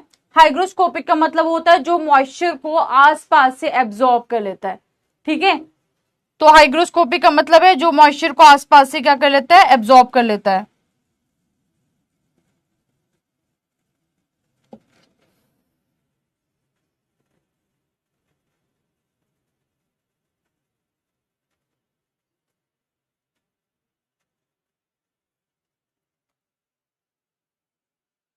चलिए, स्लो ड्राइंग। स्लो ड्राइंग का मतलब होता है धीरे धीरे हम इसको ड्राई करेंगे। ठीक है, धीरे धीरे इसका जो टेम्परेचर है उसको हम क्या करेंगे? इंक्रीज करेंगे, मॉइस्चर जो है उसको खत्म करेंगे धीरे धीरे। ठीक है, पल्सेस में स्लो ड्राइंग होती है। सीड क्या करता है? आसपास से मॉइस्चर को एब्जॉर्ब करने की कैपेसिटी होती है। कुछ एम्ब्रियो, अगर आप टेम्परेचर बढ़ाओगे तो एम्ब्रियो की डेथ हो जाती है 40 से 42 पे। इंडिया में जो सबसे कॉमन मेथड है सीड ड्राइंग का वो क्या है? Sun drying. और लिफोलाइजेशन क्या होता है कि हम फ्रीजिंग कर देते हैं सीड की बहुत ही लो टेम्परेचर के ऊपर। और बैच ड्रायर जो है वो आर्टिफिशियल में मेथड्स में आता है। ठीक है, अगला ग्रेडिंग की बात करते हैं। अब ग्रेडिंग की अगर हम बात करते हैं तो हमारे पास ना ग्रेडिंग का क्या मतलब होता है कि हमें इसको पर्टिकुलर ग्रेड में डालना है। तो हमारे पास दो टाइप की ग्रेडिंग होती है, एक होती है फॉरवर्ड ग्रेडिंग और एक होती है रिवर्स ग्रेडिंग। तो फॉरवर्ड ग्रेडिंग में क्या होता है कि जो छोटी छोटी इंप्योरिटीज है हमें उसको रिमूव करना है। तो फॉरवर्ड ग्रेडिंग में क्या होता है? जो भी आपके स्मॉल स्केल पे इंप्योरिटीज हैं उनको हम रिमूव करते हैं। और रिवर्स ग्रेडिंग में क्या होता है कि जो लार्जर इंप्योरिटीज हैं उसको हम क्या करते हैं? रिमूव करते हैं। जैसे कि फॉर एग्जाम्पल यहाँ पे लिखा है व्हीट एंड राइस में removal of shorter impurities than required seed size, कि हम क्या करते हैं जितना हमें सीड साइज चाहिए उससे शॉर्टर इंप्योरिटीज हम निकालते हैं। ठीक है, रिवर्स ग्रेडिंग मतलब कि हमें क्या करना है? लार्जर इंप्योरिटीज को निकालना है as compare to the required seed size. ठीक है, हाँ जी, ओम प्रकाश बोल रहे हैं मैम क्वालिटी मतलब कि ग्रेडिंग। हाँ, हम साइज वगैरह के अकॉर्डिंग भी क्या करते हैं? ग्रेडिंग करते हैं। अब कुछ common facts related to the grading. जब हम पैडी की ग्रेडिंग करते हैं तो उसके लिए ओब्लॉन्ग सीव को यूज किया जाता है। व्हीट में जब हम ग्रेडिंग करते हैं पहले हम साइज के अकॉर्डिंग ग्रेडिंग करते हैं, फिर हम शेप के अकॉर्डिंग ग्रेडिंग करते हैं। मूंग बीन में पहले हम साइज के अकॉर्डिंग ग्रेडिंग करते हैं, फिर हम कलर के अकॉर्डिंग ग्रेडिंग करते हैं। पैडी में और भिंडी में हम पहले साइज के अकॉर्डिंग ग्रेडिंग करते हैं, फिर हम वेट के अकॉर्डिंग ग्रेडिंग करते हैं। यानी कि जब भी आप डिसाइड कर रहे हो ना किसको किस ग्रेड में डालना है या किस क्वालिटी में डालना है, अलग अलग क्रॉप में अलग अलग क्राइटेरिया है। फॉर एग्जाम्पल अगर आप बात करते हो व्हीट की, सब में पहले साइज ग्रेडिंग ही होती है कि किसका कितना साइज है, उस हिसाब से उसको अलग अलग उसमें लॉट में डाला जाता है। लेकिन व्हीट में सबसे पहले हम साइज देखते हैं, फिर शेप देखते हैं। मूंग बीन में साइज के बाद हम कलर देखते हैं। पैडी और भिंडी में साइज के बाद में हम वेट ग्रेड के बेसिस पे करते हैं। ठीक है, अगला अब हम क्या करते हैं? जब सीड्स को सेपरेट करते हैं तो उसके लिए हमारे पास है ग्रेविटी सेपरेटर। अब ये किसके ऊपर बेस्ड है? फ्लोटेशन प्रिंसिपल के ऊपर बेस्ड है। ठीक है, अगले फैक्ट की बात करते हैं। Gamete separator work on the centrifugal force. जो ग्रेविटी सेपरेटर है वो फ्लोटेशन प्रिंसिपल के ऊपर बेस्ड है, जो गैमीट सेपरेटर है वो हमारा बेसिकली सेंट्रीफ्यूगल फोर्स के ऊपर बेस्ड है। नेक्स्ट हमारे पास है सीड ट्रीटमेंट। अच्छा, अब ओम प्रकाश जी बोल रहे हैं कि मैम फॉरवर्ड ग्रेडिंग और रिवर्स ग्रेडिंग नहीं समझ आया। देखो फॉरवर्ड ग्रेडिंग में क्या है? छोटी छोटी इंप्योरिटीज आप निकाल रहे हो, शॉर्टर इंप्योरिटीज। और रिवर्स ग्रेडिंग में आप जो बड़ी इंप्योरिटीज है उनको क्या कर रहे हो? रिमूव कर रहे हो। चलिए, अगला है सीड ट्रीटमेंट। सीड ट्रीटमेंट दो टाइप का होता है, एक होता है डिसइंफेस्टेशन, एक होता है डिसइंफेक्शन। जब भी डिसइंफेस्टेशन की बात करते हो तो आप पैथोजन को कहां से एलिमिनेट कर रहे हो? Just a minute. जब भी डिसइंफेस्टेशन की बात कर रहे हो तो सीड सरफेस। डिसइंफेस्टेशन या इन्फेस्टेशन का मतलब क्या होता है? जो चीज सीड सरफेस पे है, अगर आप उसको सरफेस से रिमूव कर रहे हो तो बोलेंगे डिसइंफेस्टेशन। जब भी बोला होगा डिसइंफेक्शन, तो डिसइंफेक्शन का मतलब क्या है? इन्फेक्शन होता है अंदर चला जाना पैथोजन का सीड में। तो अगर सीड के अंदर से किसी चीज को निकाल रहे हो ना पैथोजन को, तो क्या बोलेंगे? डिसइंफेक्शन, इन्फेक्शन को रिमूव करना। और जब आप सीड कोट के ऊपर से रिमूवल कर रहे हो तो क्या बोलेंगे? डिसइंफेस्टेशन। यानी कि क्या कर रहे हैं हम? सीड कोट के ऊपर से जो इंप्योरिटीज है उनको रिमूव कर रहे हैं। नेक्स्ट हमारे पास में है टाइप्स ऑफ सीड ट्रीटमेंट। अब देखो, जब हम सीड ट्रीटमेंट की बात करते हैं, कुछ जगह पे हम क्या करते हैं, सीड क्वालिटीज को इंप्रूव करने के लिए केमिकल सीड ट्रीटमेंट करते हैं। जैसे कुछ एग्जांपल की डायरेक्ट बात करती हूँ, जब भी मैं फैक्ट बोल रही हूँ ना, समझ जाना कि मैं किसकी बात कर रही हूँ, डायरेक्ट क्वेश्चंस की बात कर रही हूँ। तो सबसे पहले तो जैसे हम केमिकल ट्रीटमेंट्स का यूज करते हैं ताकि जर्मिनेशन बढ़ सके या विगर बढ़ सके। पैडी में अगर हम बात करें तो सीड्स को हम क्या करते हैं, जो आपका पोटेशियम क्लोराइड है उसमें सोक करके रखते हैं। कितना, 1% पोटेशियम क्लोराइड में, कितने टाइम के लिए, 12 घंटे के लिए। ठीक है। देन सोरगम की अगर हम बात करें तो सोरगम के केस में जो सोडियम क्लोराइड है, ठीक है, उसमें हम क्या करते हैं, 1% जो सोडियम क्लोराइड है उसमें डिप कर सकते हैं, 12 घंटे के लिए ट्रीट कर सकते हैं। पल्सेस में जैसे जिंक सल्फेट है, मैग्नीशियम सल्फेट है, उसमें हम 4 घंटे के लिए उसको ट्रीटमेंट दे सकते हैं। तो अलग अलग क्रॉप में जर्मिनेशन को इंप्रूव करने के लिए अलग अलग केमिकल के साथ में ट्रीटमेंट दिया जाता है, जैसे कि पैडी, सोरगम और पल्सेस के मैंने यहाँ पे एग्जांपल दिए। अब ये जो भी मैं ट्रीटमेंट की बात कर रही हूँ, ये सोइंग से पहले ट्रीटमेंट्स की बात कर रही हूँ। तो ये जो भी ट्रीटमेंट्स हैं यहाँ पे कौन से हैं, प्री सोइंग सीड ट्रीटमेंट्स हैं, यानी कि सोइंग से पहले हम सीड ट्रीटमेंट की यहाँ पे बात कर रहे हैं। अगली बात करते हैं कुछ स्पेशल ट्रीटमेंट्स की। अब सीड में आपने सुना होगा, एक तो जर्मिनेशन को इंप्रूव करना है, विगर को इंप्रूव करना है, उसके लिए ट्रीटमेंट दिया जाता है। कई बार सीड में क्या होता है कि अगर आपको उसका बेसिकली कोई न्यूट्रिएंट्स को भी एनहेंस करना है तो भी आप किसी ना किसी टाइप का ट्रीटमेंट देते हो, या बाकी की प्रॉपर्टीज को या क्वालिटी को एनहेंस करना है तो भी आप किसी ना किसी टाइप का ट्रीटमेंट देते हो। तो यहाँ पे अगर हम बात करते हैं सीड के बाकी ट्रीटमेंट्स की, तो देखिए स्पेशल ट्रीटमेंट्स की, यानी कि सीड को एनहांस करने की ट्रीटमेंट्स की, सबसे पहले हमारे पास में सीड प्राइमिंग। ठीक है, तो सीड प्राइमिंग में हम क्या करते हैं, सीड की जर्मिनेशन को हमने क्या करना है, एनहांस करना है। लेकिन सीड की जर्मिनेशन को एनहांस करने के लिए हम क्या करते हैं, जो सीड की हाइड्रेशन है, जो मॉइस्चर कंटेंट है, उसके ऊपर हम क्या करते हैं, काम करते हैं।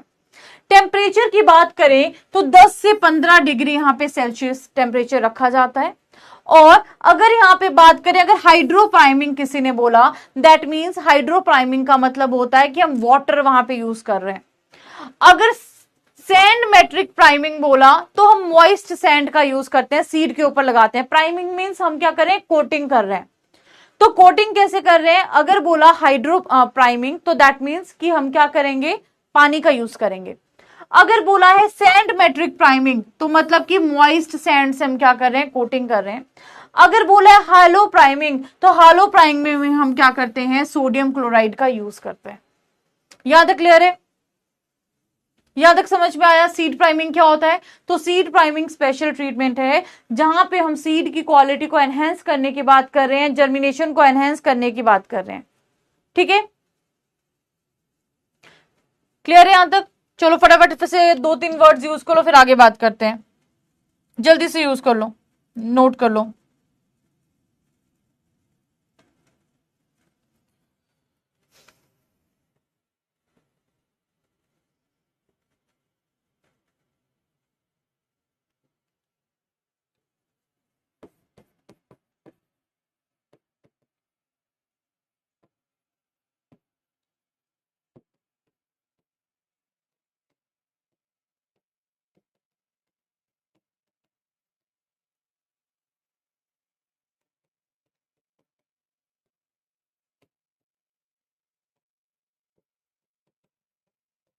तो यहाँ पे जब हम सीड प्राइमिंग की बात करते हैं ना, सीड प्राइमिंग में क्या होता है कि हम पार्शियली, हाँ जो बोल रहे हैं ना सिर्फ वाटर से प्राइमिंग, में वही बता रही हूँ, सुन लो बता रही हूँ दोबारा।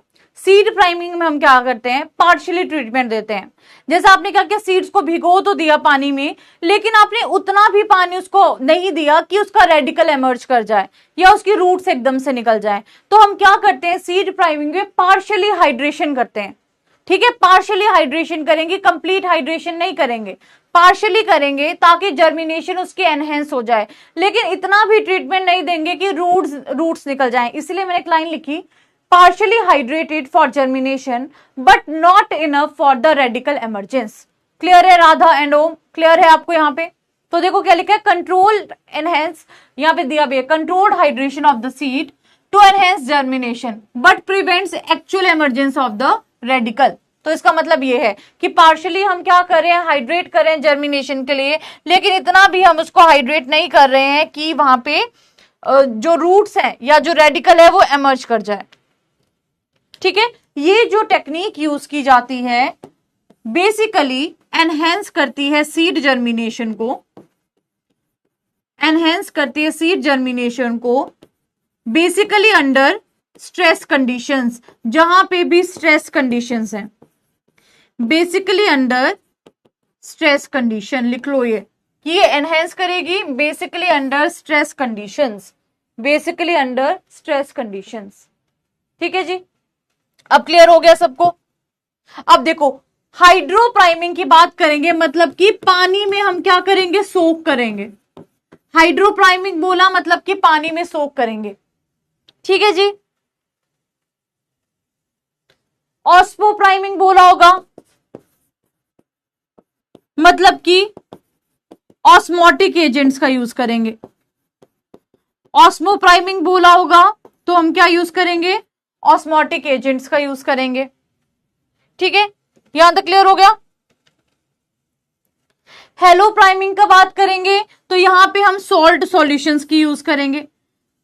Just a minute, hello priming बोला होगा तो यहां पे हम क्या करेंगे, सॉल्ट सॉल्यूशंस का यूज करेंगे।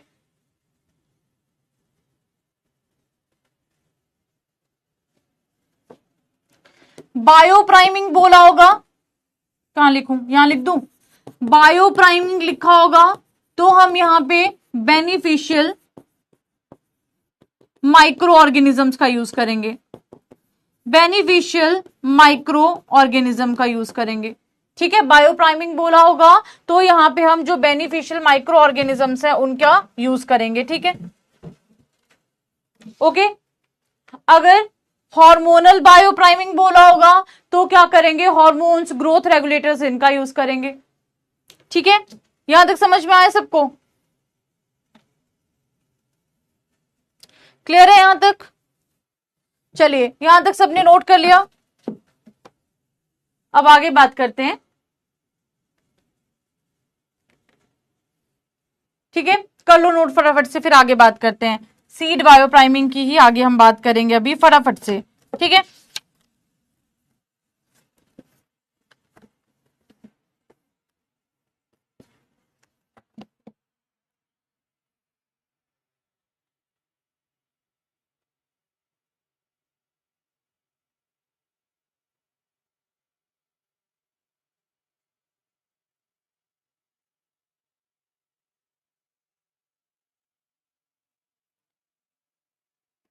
एक इंपॉर्टेंट फैक्ट,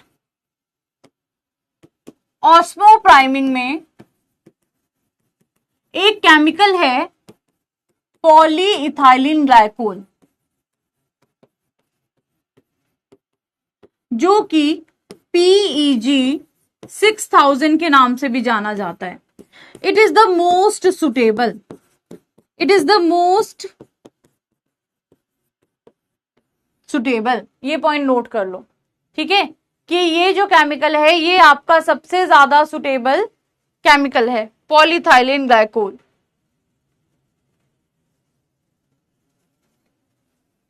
मैनिटोल को यूज किया जाता है to enhance osmotic stress, mannitol को यूज किया जाता है टू एनहेंस ऑस्मोटिक स्ट्रेस। ये पॉइंट भी लिख लीजिए। ठीक है, ये इंपॉर्टेंट फैक्ट्स हैं। ओके,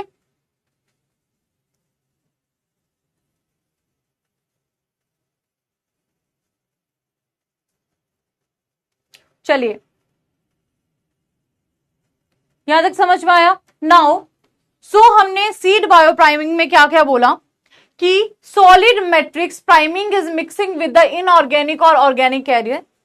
बायो प्राइमिंग में हम क्या करते हैं, बायो कंट्रोल एजेंट की बात करते हैं। फॉर एग्जाम्पल ट्राइकोडर्मा विरिडे हो गया, स्यूडोमोनास हो गया, एजोस्पाइरल हो गया, जिसको हम बायो प्राइमिंग के लिए यूज करते हैं। अगला ऑस्मो प्राइमिंग में हम जो पॉलीथाइलिन ग्लाइकोल आपको बताया 6000 सबसे सुटेबल है और मैनिटोल का इस्तेमाल करते हैं। हेलो प्राइमिंग में हम सॉल्ट का इस्तेमाल करते हैं और ये टर्म किसने दी थी, हिडेकर ने दी थी 1973 में। देन पीईजी अभी बताया कि ये सबसे सुटेबल है सीड प्राइमिंग के लिए, और जो मैनिटोल है वो क्या करता है, बेसिकली एनहेंस करता है जर्मिनेशन, एनहेंस करता है ऑस्मोटिक स्ट्रेस कंडीशंस में, है ना। चलिए ये हमने डिस्कस कर लिया। नाउ अब हम लोग बात करेंगे आगे सीड हार्डनिंग के बारे में। तो सबसे पहले तो सीड हार्डनिंग क्या होता है। सीड हार्डनिंग में हम फिजियोलॉजिकली क्या करते हैं, सीड की प्री कंडीशनिंग करते हैं ताकि वो जो ड्रॉट जैसी कंडीशंस हैं उसको विदस्टैंड कर जाए। तो सीड हार्डनिंग में क्या होता है, हम क्या करते हैं, सीड को प्रिपेयर करते हैं ताकि जो भी ड्रॉट लाइक कंडीशंस हैं उनको वो सहन कर जाए या उनको वो विदस्टैंड कर जाए। अब यहाँ पे इंपॉर्टेंट चीज क्या है कि कहाँ पे क्या यूज होता है। सबसे पहले टेम्परेचर की बात करते हैं तो 15 से 20 डिग्री सेल्सियस टेम्परेचर यहाँ पे यूज किया जाता है सीड्स की कंडीशनिंग के लिए। जैसे कि for example 2% potassium dihydrogen phosphate 16 घंटे के लिए यूज किया जाता है बंगाल ग्राम में हार्डनिंग के लिए, इंपॉर्टेंट फैक्ट है। देन 2% पोटेशियम क्लोराइड यूज किया जाता है cotton, sorghum, pearl millet on sunflower में सीड हार्डनिंग के लिए। 100 ppm जिंक सल्फेट और मैंगनीज सल्फेट यूज किया जाता है ग्रीन ग्राम में और ब्लैक ग्राम में। तो ये डायरेक्ट जो भी आपके हार्डनिंग से रिलेटेड इंपॉर्टेंट फैक्ट्स हैं, क्वेश्चंस हैं, वो मैंने साथ में दे दिए हैं कि किसके केस में क्या चीज यूज की जाती है और सीड हार्डनिंग क्या होता है। ठीक है, 0.2% सोडियम क्लोराइड यूज किया जाता है रागी में। 0.2% सोडियम क्लोराइड यूज किया जाता है रागी में। ठीक है,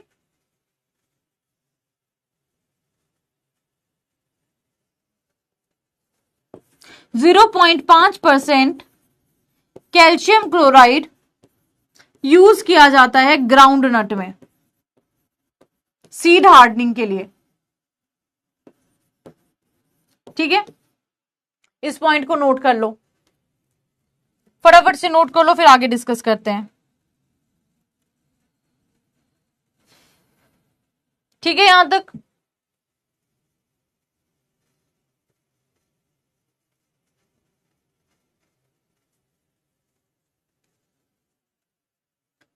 ठीक है। तो जो बोल रहे हैं कि सीड हार्डनिंग और प्राइमिंग में क्या डिफरेंस है, देखो प्राइमिंग में हम क्या कर रहे हैं, हाइड्रेशन दे रहे हैं पार्शियली और उसके बाद हम किसी चीज की कोटिंग कर दे रहे हैं। लेकिन जब आप सीड हार्डनिंग की बात करते हो ना, इसमें आप हाइड्रेशन कर रहे हो, डिहाइड्रेशन कर रहे हो।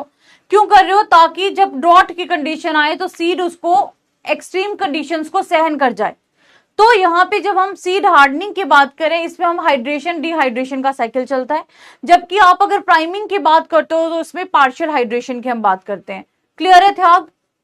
ठीक है, तो ये पॉइंट्स फटाफट से नोट कर लो कि किसके केस में क्या चीजों का यूज किया जाता है और क्या क्या चीजें यूज की जाती है। ठीक है,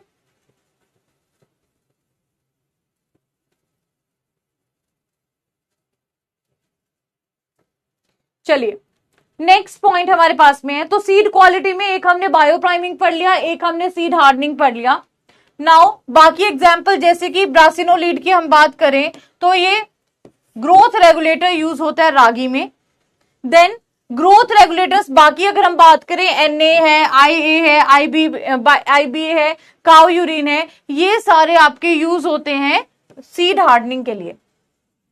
अगला है सीड फोर्टिफिकेशन। फोर्टिफिकेशन का मतलब क्या होता है, किसी चीज को डाल के किसी चीज की न्यूट्रिशनल वैल्यू को एनहेंस करना। तो सीड में भी क्या होता है, जब हम सीड फोर्टिफिकेशन की बात करते हैं तो हम क्या करेंगे, जो भी रिक्वायर्ड सब्सटेंस है, कोई भी रिक्वायर्ड सब्सटेंस है, चाहे वो कोई माइक्रोन्यूट्रिएंट है, चाहे वो कोई ग्रोथ रेगुलेटर है या किसी भी तरह कोई सब्सटेंस है, तो सीड फोर्टिफिकेशन में हम क्या करते हैं, चाहे माइक्रोन्यूट्रिएंट है, चाहे ग्रोथ रेगुलेटर है, चाहे विटामिन है, चाहे सीड को प्रोटेक्ट करने वाली चीजें हैं, उसको हम क्या करेंगे, सीड में डालेंगे ताकि सीड का इंप्रूव्ड प्रोडक्शन हो सके। यानी कि हम क्या करते हैं, कुछ चीजों को इनकॉर्पोरेट करते हैं ताकि सीड का बेटर प्रोडक्शन हो सके। यानी कि nutrient Uptake of seed is called seed fortification. जो सीड क्या कर रहा है, न्यूट्रिएंट को ले रहा है, उसको हम क्या बोलते हैं, सीड फोर्टिफिकेशन। तो सीड फोर्टिफिकेशन के लिए हम क्या करते हैं, 20 से 25% मॉइस्चर लेवल होना चाहिए, फिर हम उसको जिस भी न्यूट्रिएंट में डाल रहे हैं उसमें सोक कर देंगे। लेकिन यहाँ पे जो मॉइस्चर है अप टू 20 to 25% तक मॉइस्चर होना चाहिए। सीड फोर्टिफिकेशन में क्या होता है, जो न्यूट्रिएंट अपटेक ऑफ सीड है उसको हम क्या बोल देते हैं, सीड फोर्टिफिकेशन बोल देते हैं। अगर हम मॉइस्चर की बात करते हैं तो अप टू 20 to 25% जो मॉइस्चर लेवल है वो यहां पे होना चाहिए। ठीक है,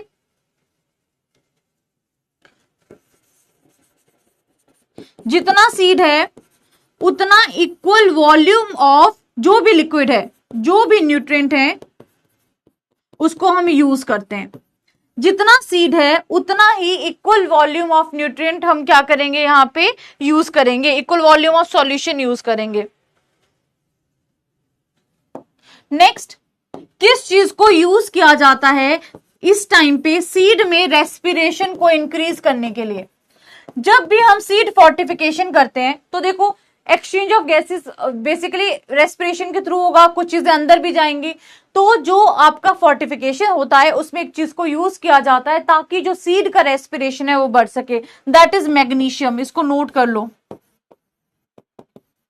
मैग्नीशियम को यूज किया जाता है सीड का रेस्पिरेशन फोर्टिफिकेशन में बढ़ाने के लिए। ये इंपॉर्टेंट पॉइंट है, इसको नोट कर लीजिए कि मैग्नीशियम को यूज किया जाता है सीड में रेस्पिरेशन को बढ़ाने के लिए। ठीक है,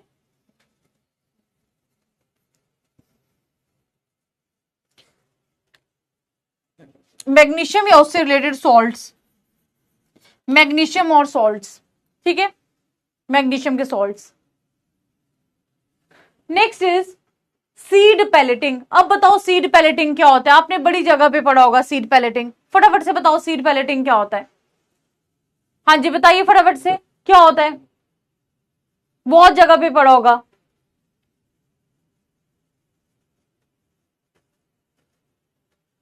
बताओ बताओ, बहुत इजी है।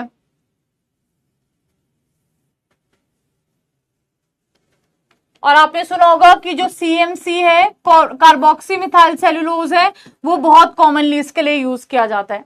अब देखो क्या होता है, कुछ जो सीड्स होते हैं ना उनका साइज बहुत छोटा होता है, तो जब आप उन सीड्स को प्लांटिंग करते हो ना तो आपको उन सीड्स की प्लांटिंग में बहुत दिक्कत आती है। तो हम क्या करते हैं, जिन भी सीड का साइज छोटा होता है उसमें कुछ चीज को मिक्स कर देते हैं। जैसे कुछ चिपकने वाली चीजें, एडहेसिव्स हैं, या कुछ इनर्ट मटेरियल है, उसको हम क्या कर देते हैं, मिक्स कर देते हैं, ताकि जो प्लांटिंग है वो इजी हो जाए। लेकिन आपको एक चीज पता होनी चाहिए कि जब भी हम सीड प्लांटिंग की बात कर रहे हैं और कुछ एडहेसिव मटेरियल यूज कर रहे हैं तो ये वाली चीज क्या हो जाती है, महंगी हो जाती है, खर्चा बढ़ जाता है, एक्सपेंसिव हो जाती है। तो ये जो सीड, अच्छा नहीं पड़ा है कोई बात नहीं, सुन लो। तो जब भी आप सीड के साथ में कोई भी इनर्ट मटेरियल यूज करते हो, और क्यों कर रहे हो, ताकि प्लांटिंग इजी हो सके, तो इसको हम सीड पैलेटिंग बोल देते हैं कि पैलेट्स को ऐड कर रहे हो साथ में। तो ये एक्सपेंसिव प्रोसेस है। कार्बोक्सी मिथाइल सेलुलोज के बारे में सुना होगा, ये बहुत कॉमनली यूज किया जाता है सीड पैलेटिंग के लिए। तो देख लेते हैं क्या लिखा है, process of enclosing the smaller seeds with small quantity of inert और एडहेसिव मटेरियल, जैसे कि न्यूट्रिएंट्स हैं, पेस्टिसाइड्स हैं, या माइक्रोसिम्बायोट इनोकुलेंट्स हैं, to facilitate the precision planting by increasing seed size को बढ़ाने के लिए। Most expensive application, carboxymethyl cellulose is most commonly used adhesive. Important. The use of rhizobium in seed pelleting is called inoculant pelleting. आपने सुना होगा seeds के साथ में हम क्या करते हैं, राइजोबियम का कल्चर भी यूज करते हैं। तो जब भी आप राइजोबियम का यूज करोगे सीड के साथ में तो इसको बोला जाता है inoculant pelleting. The use of DAP in seed pelleting is called nutrient pelleting. और अगर आप DAP का यूज करोगे तो उसको न्यूट्रिएंट pelleting बोलेंगे। अगर आप यहाँ पे राइजोबियम कल्चर की बात करोगे तो उसको हम इनोकुलेंट pelleting बोलेंगे। ठीक है,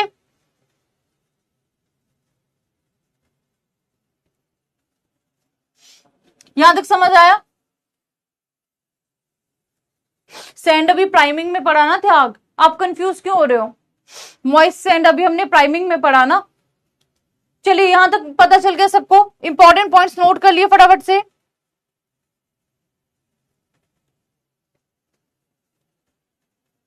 डीएपी देख लिया लिख लिया। नेक्स्ट इज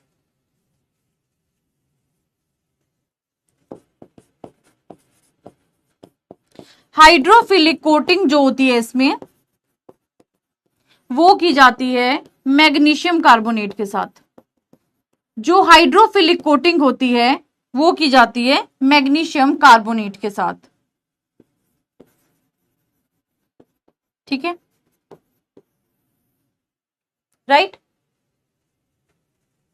चलिए इसको फटाफट से नोट कर लीजिए, जो मैग्नीशियम कार्बोनेट वाला पॉइंट बताया। इसके बाद में हम बात करेंगे सीड कोटिंग की। ठीक है,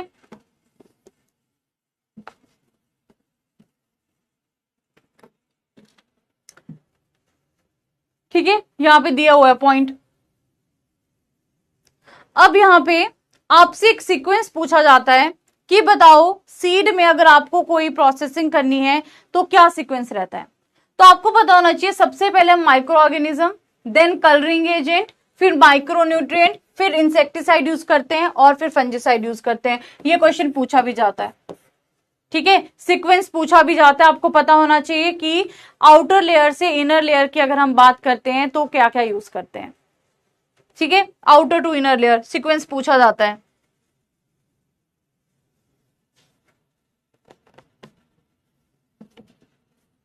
ठीक है,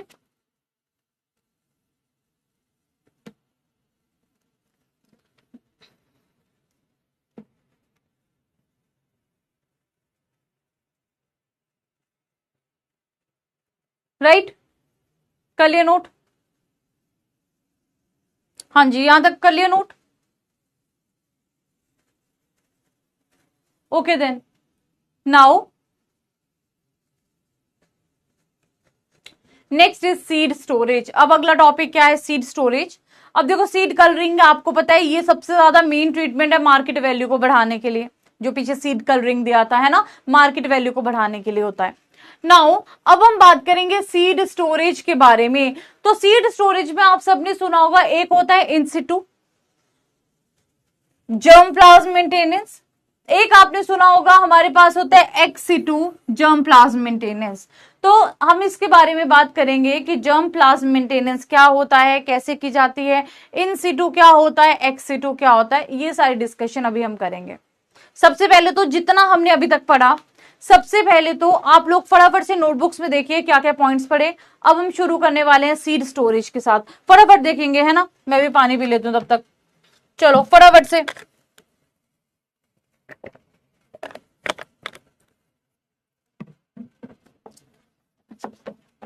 जितना भी हमने अभी तक पढ़ा फटाफट से देखो क्या क्या पढ़ा, क्योंकि अब हम शुरू करने वाले हैं सीड स्टोरेज के साथ में कि सीड स्टोरेज क्या होता है, इनसिटू क्या होता है, एक्सिटू क्या होता है, जीन बैंक्स क्या होते हैं, ये सारी बात हम फटाफट करेंगे।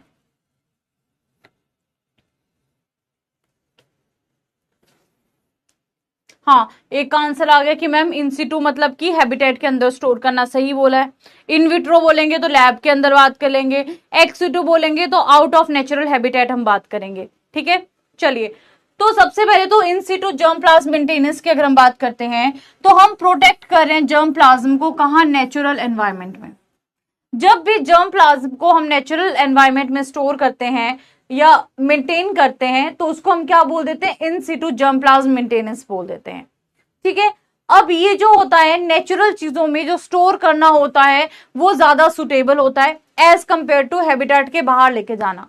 अब आपसे कोई पूछे कि इन सिटू जर्म प्लाज्म कंजर्वेशन के एग्जांपल्स क्या क्या हैं, तो आप लोग क्या क्या बताओगे, जैसे कि नेचुरल पार्क्स हैं, बायोस्फीयर रिजर्व्स हैं, जीन सेंचुरीज हैं। जैसे कि अगर हम एनबीपीजीआर की बात करें तो 2 जीन सेंचुरीज हैं, मेघालय में सिट्रस की और नॉर्थ ईस्ट रीजन में banana, mango, citrus, sugarcane and rice की।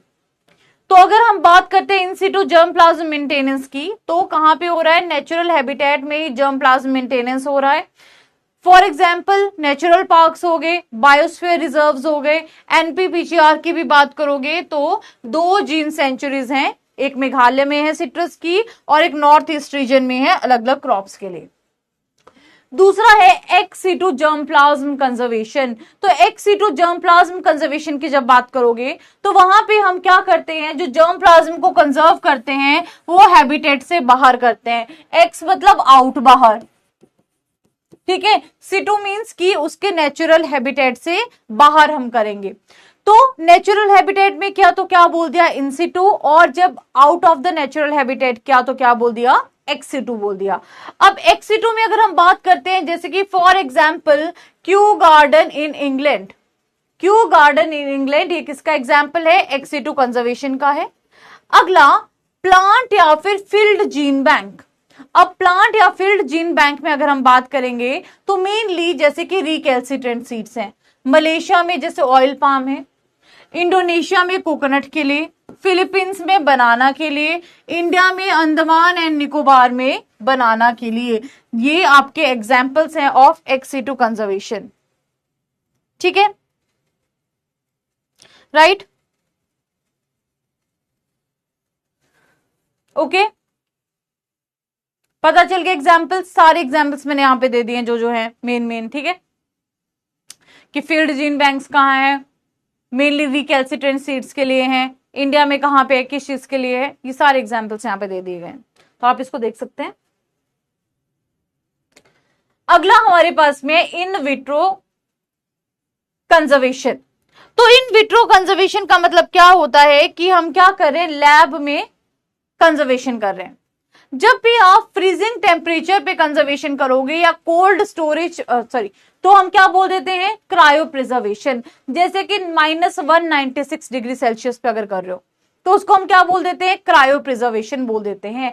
तो क्रायो प्रिजर्वेशन में हम कहां पे सीड को स्टोर करते हैं, लिक्विड नाइट्रोजन में, कितने टेम्परेचर पे, -196 डिग्री सेल्सियस पे, और जो क्रायो प्रोटेक्टेंट है वो पॉलीइथाइलिन ग्लाइकोल PEG यूज किया जाता है। अगर हम बात करते हैं कोल्ड स्टोरेज की, अब देखो कोल्ड स्टोरेज में और क्रायो प्रिजर्वेशन में क्या डिफरेंस होता है। कोल्ड स्टोरेज में हम ठंडे एरिया में स्टोर करते हैं, लेकिन जो टेम्परेचर है 0 के आसपास नहीं जाता है, 1 से 9 डिग्री के आसपास रहेगा, ठंडा टेम्परेचर रहेगा। लेकिन जब आप क्रायो प्रिजर्वेशन की बात करते हो तो क्रायो प्रिजर्वेशन में जो आपका टेम्परेचर होता है वो कितना चला जाता है, -196 डिग्री सेल्सियस। यानी कि क्रायो प्रिजर्वेशन में हम फ्रीजिंग टेम्परेचर की बात करते हैं, कोल्ड स्टोरेज में हम फ्रीजिंग टेम्परेचर की बात नहीं करते हैं। शूट टिप जीन बैंक होते हैं, सेल एंड ऑर्गन बैंक होते हैं, DNA बैंक्स होते हैं, ये सारे भी किस में आ जाते हैं, इन विट्रो कंजर्वेशन में आ जाते हैं। यानी कि अगर आपके शूट टिप का जीन बैंक है, यानी कि आप लैब में या कहीं किसी कंडीशन में स्टोर कर रहे हो, या सेल या ऑर्गन बैंक है, ये सारे के सारे किस में आ जाते हैं, इन विट्रो कंजर्वेशन में आ जाते हैं। तो यहां से जो सबसे कॉमन क्वेश्चन आपके अलग अलग एग्जाम्स में आता है वो क्रायो प्रिजर्वेशन का ही आता है मोस्ट ऑफ द टाइम्स। लेकिन आपको फिर भी पता होना चाहिए कि इन सिटू क्या होता है, एक्स सिटू क्या होता है और इन विट्रो क्या होता है। अब अगर हम बात करें इनके तीनों के मेजर डिफरेंसेस के बारे में, सबसे पहले तो सामने देखो आपको स्क्रीन पे कुछ डिफरेंसेस दिए गए हैं। ठीक है, तो ये जो लॉन्ग टर्म स्टोरेज है, एक होता है मीडियम टर्म स्टोरेज और एक होता है शॉर्ट टर्म स्टोरेज। यहां से जो क्वेश्चन आता है वो आता है कि बेस कलेक्शन क्या होती है, कितने डिग्री पे होती है, एक्टिव कलेक्शन क्या होती है, कितने डिग्री पे होती है, और वर्किंग कलेक्शन क्या होती है और क्या उसके फैक्टर्स हैं। यहां पे जो क्वेश्चन आता है ना वो इसी स्लाइड से आता है, मेन क्वेश्चन देखते हैं। सबसे पहले तो बेस कलेक्शन या प्रिंसिपल कलेक्शन या होल कलेक्शन। देखो जो बेस कलेक्शन होती है ना ये की जाती है लॉन्ग टर्म स्टोरेज के लिए। हम कोशिश करते हैं कि बेस कलेक्शन से हम सबसे कम छेड़छाड़ करें, हमें बेस कलेक्शन को ज्यादा नहीं छेड़ना है, हमें बेस कलेक्शन को उसी टाइम छेड़ना है जब हमें चीजों को दोबारा से जनरेट करना है या रीजनरेशन करनी है। दूसरा है एक्टिव कलेक्शन। एक्टिव कलेक्शन में हम लोग क्या करते हैं कि इवेलुएशन करनी है, किसी चीज की मल्टीप्लीकेशन करनी है तो हम इसके लिए जाएंगे। तो एक्टिव कलेक्शन जो होता है वो मीडियम टाइम की स्टोरेज के लिए होता है। और अगर हम वर्किंग कलेक्शन की बात करते हैं तो वर्किंग कलेक्शन में क्या होता है, जो शॉर्ट टर्म की स्टोरेज है उसके लिए वर्किंग कलेक्शन का यूज होता है। सबसे ज्यादा काम की अगर आप बात करोगे कि सबसे ज्यादा काम किसके साथ होता है, नाम से पता चल रहा है वर्किंग कलेक्शन। सबसे ज्यादा फ्रीक्वेंट काम क्रॉप इंप्रूवमेंट का हम किसके साथ करते हैं, वर्किंग कलेक्शन के साथ। अब देखते हैं टाइप ऑफ क्वेश्चंस क्या क्या है। सबसे पहले तो लॉन्ग टर्म स्टोरेज क्या है, बेस कलेक्शन, होल कलेक्शन या प्रिंसिपल कलेक्शन। एक्टिव कलेक्शन क्या है, मीडियम टर्म स्टोरेज, और वर्किंग कलेक्शन क्या है, शॉर्ट टर्म स्टोरेज। दूसरा, इसमें जो स्टोरेज होता है वो -20 डिग्री सेल्सियस पे होता है। एक्टिव में हम किस पे करते हैं, 0 डिग्री सेल्सियस पे करते हैं, और वर्किंग कलेक्शन में हम 15 डिग्री सेल्सियस से कम टेम्परेचर पे क्या करेंगे, स्टोरेज करेंगे। एक्टिव में हम क्या कर सकते हैं, 100 सालों तक भी चीजों को स्टोर कर सकते हैं, क्योंकि हमें छेड़ना ही नहीं है। छेड़ना ही तब है जब रीजनरेशन करनी है। लेकिन जब आप एक्टिव कलेक्शन पे आओगे, बेस कलेक्शन में 100 साल तक कर सकते हैं, एक्टिव कलेक्शन में 10 से 15 साल तक कर सकते हैं, और वर्किंग कलेक्शन में और भी कम हो जाता है, 3 से 5 साल। तो अगला डिफरेंस किसके बेसिस पे आ गया, स्टोरेज के बेसिस पे आ गया। नेक्स्ट, मॉइस्चर कंटेंट की बात करें तो इन सब में मॉइस्चर कंटेंट जो है वो आपका 5% के आसपास रहता है। साइज की बात करें और किस पर्पस के लिए यूज किया जाता है, तो इसको हम सिर्फ रीजनरेशन पर्पस के लिए यूज करते हैं, इसको हम इवेलुएशन एंड मल्टीप्लीकेशन के लिए यूज करते हैं, और इसको हम क्रॉप इंप्रूवमेंट प्रोग्राम्स के लिए यूज करते हैं। यहाँ पे जो बेस कलेक्शन है ये आपकी एक्टिव कलेक्शन के लिए यूज की जाती है, उसके रीजनरेशन के लिए यूज की जाती है, और इसको जो मेंटेन करता है वर्किंग कलेक्शन को, वो ब्रीडर मेंटेन करता है। बेस कलेक्शन की बात करते हैं तो साइज की अगर हम बात करें तो 12,000 सीड्स यूज करते हैं हेट्रोजेनस मटेरियल के लिए, और 4,000 सीड्स होते हैं होमोजेनस मटेरियल के लिए। यहां से आपसे डायरेक्ट पूछते हैं कि बताओ कौन सी कलेक्शन को कौन से टेम्परेचर पे स्टोर किया जाता है, कौन सी कलेक्शन को किस पर्पस के लिए यूज किया जाता है, लॉन्ग टर्म स्टोरेज कौन सी है, मीडियम टर्म स्टोरेज कौन सी है, एंड शॉर्ट टर्म स्टोरेज कौन सी है। सारी चीजें एक ही स्लाइड पे है। समझ आ गया बेटा, यहां तक क्लियर है तो फटाफट से बताइए, यहां तक पता चल गया? बोलो बोलो, यहां तक पता चल गया? चलो, अब यहां से मैं आपसे कुछ क्वेश्चंस पूछूंगी और आप लोग फटाफट से मुझे इन क्वेश्चंस के आंसर देंगे, क्योंकि हमारे पास में बहुत कम टाइम है। तो जर्म प्लाज्म कलेक्शन से ही मैं आपसे क्वेश्चन पूछ रही हूं। सबसे पहले आप बताओगे central institute of cotton research कहां है? Central institute of cotton research का है, फटाफट से बताओ कहां पे है, जल्दी से बताइए। Central institute of cotton research कहां पे है, फटाफट बताओगे, है ना?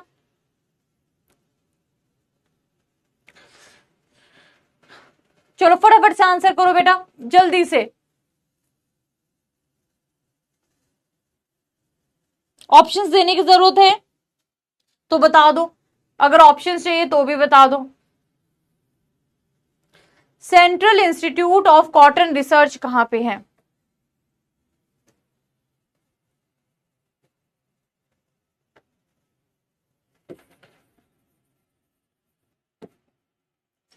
लिख लिया?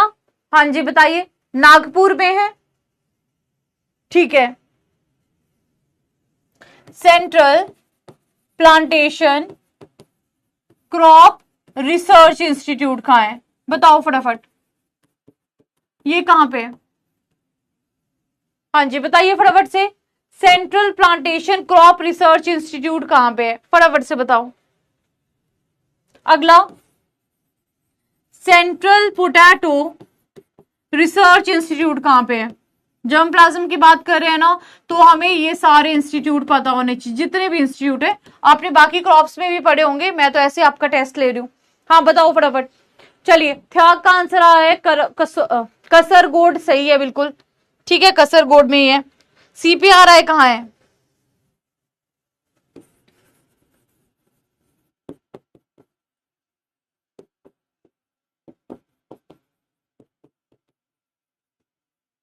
बताओ जल्दी जल्दी, फटाफट आंसर देना, ठीक है।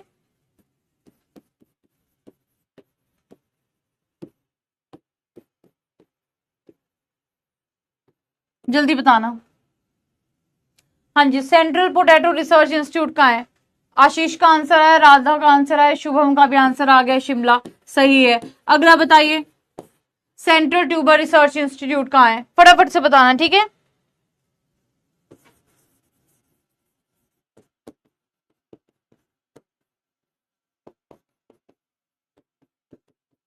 चलो बताओ।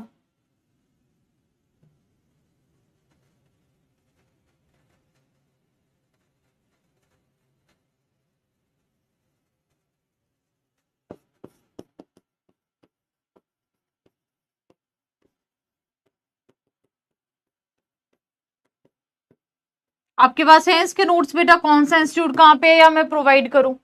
है नोट्स इसके? तो सेंट्रल ट्यूबर रिसर्च इंस्टीट्यूट आप सबको पता है थिरुवनंतपुरम, ठीक है। सेंट्रल राइस रिसर्च इंस्टीट्यूट कहाँ पे बेटा? कटक में, है ना, आंसर आ गया है। चलिए, directorate of oil seed research कहाँ पे है? हैदराबाद में, ठीक है। तो ये सारे आपके जर्म प्लाज्म से रिलेटेड क्वेश्चंस हैं कि एक्टिव जर्म प्लाज्म कहाँ कहाँ प्रेजेंट है और कौन कौन से एक्टिव जर्म प्लाज्म हमारे पास में प्रेजेंट है, ठीक है।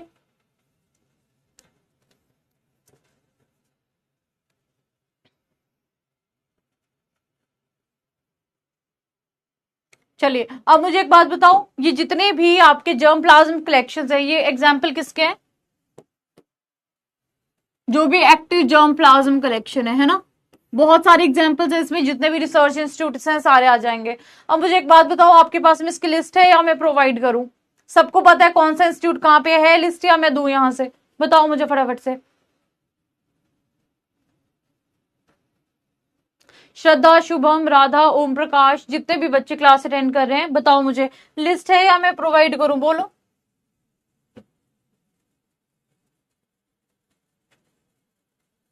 हाँ जी, अग्रिमा, आशीष, खुशबू पाटिल, दीपिका, अंकुश, त्याग, राधा, शुभम, अग्रिमा, बताओ जल्दी से बेटा, है लिस्ट या मैं प्रोवाइड करूं?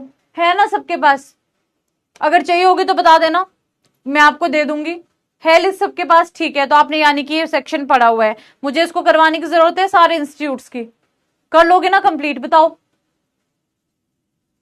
कर लोगे? बताओ बताओ, कर लोगे कंप्लीट? खुद से कर लोगे? जितने भी इंस्टीट्यूट है सारे यहाँ पे आ जाएंगे। अच्छा, एक बोर्ड है मैम प्रोवाइड करा दो, चलो ठीक है, कल की क्लास में ले आऊंगी, ठीक है, चलो प्रोवाइड करा दूंगी जिसको चाहिए। चलिए, नेक्स्ट है सीड स्टोरेज से ही रिलेटेड, ये जो टॉपिक हमारा चल रहा है इससे रिलेटेड फैक्ट है। Foundation seed, stock seed and enforcement seed, इसको हम सेवरल ईयर्स तक, बहुत साल तक स्टोर कर सकते हैं 25% RH and 30 degree Celsius temperature पे, ठीक है। कमर्शियल सीड की बात करें, इसको हम कुछ दिनों से लेके कुछ मंथ्स तक स्टोर कर सकते हैं, ये शॉर्ट टर्म स्टोरेज में आता है। कैरी ओवर सीड की बात करें, इसको हम 16 से 20 महीने के लिए क्या कर सकते हैं? कंजर्व कर सकते हैं, और ये एक ग्रोइंग सीजन से अगले ग्रोइंग सीजन तक यूज होता है, इसीलिए किस में आ जाता है? मीडियम टर्म स्टोरेज में। तो जो हम सीड्स को यूज करते हैं उसके बेसिस पे इन्होंने बताया है कि किस सीड को हम कितने टाइम तक स्टोर कर सकते हैं या फिर कितने टाइम तक यूज कर सकते हैं।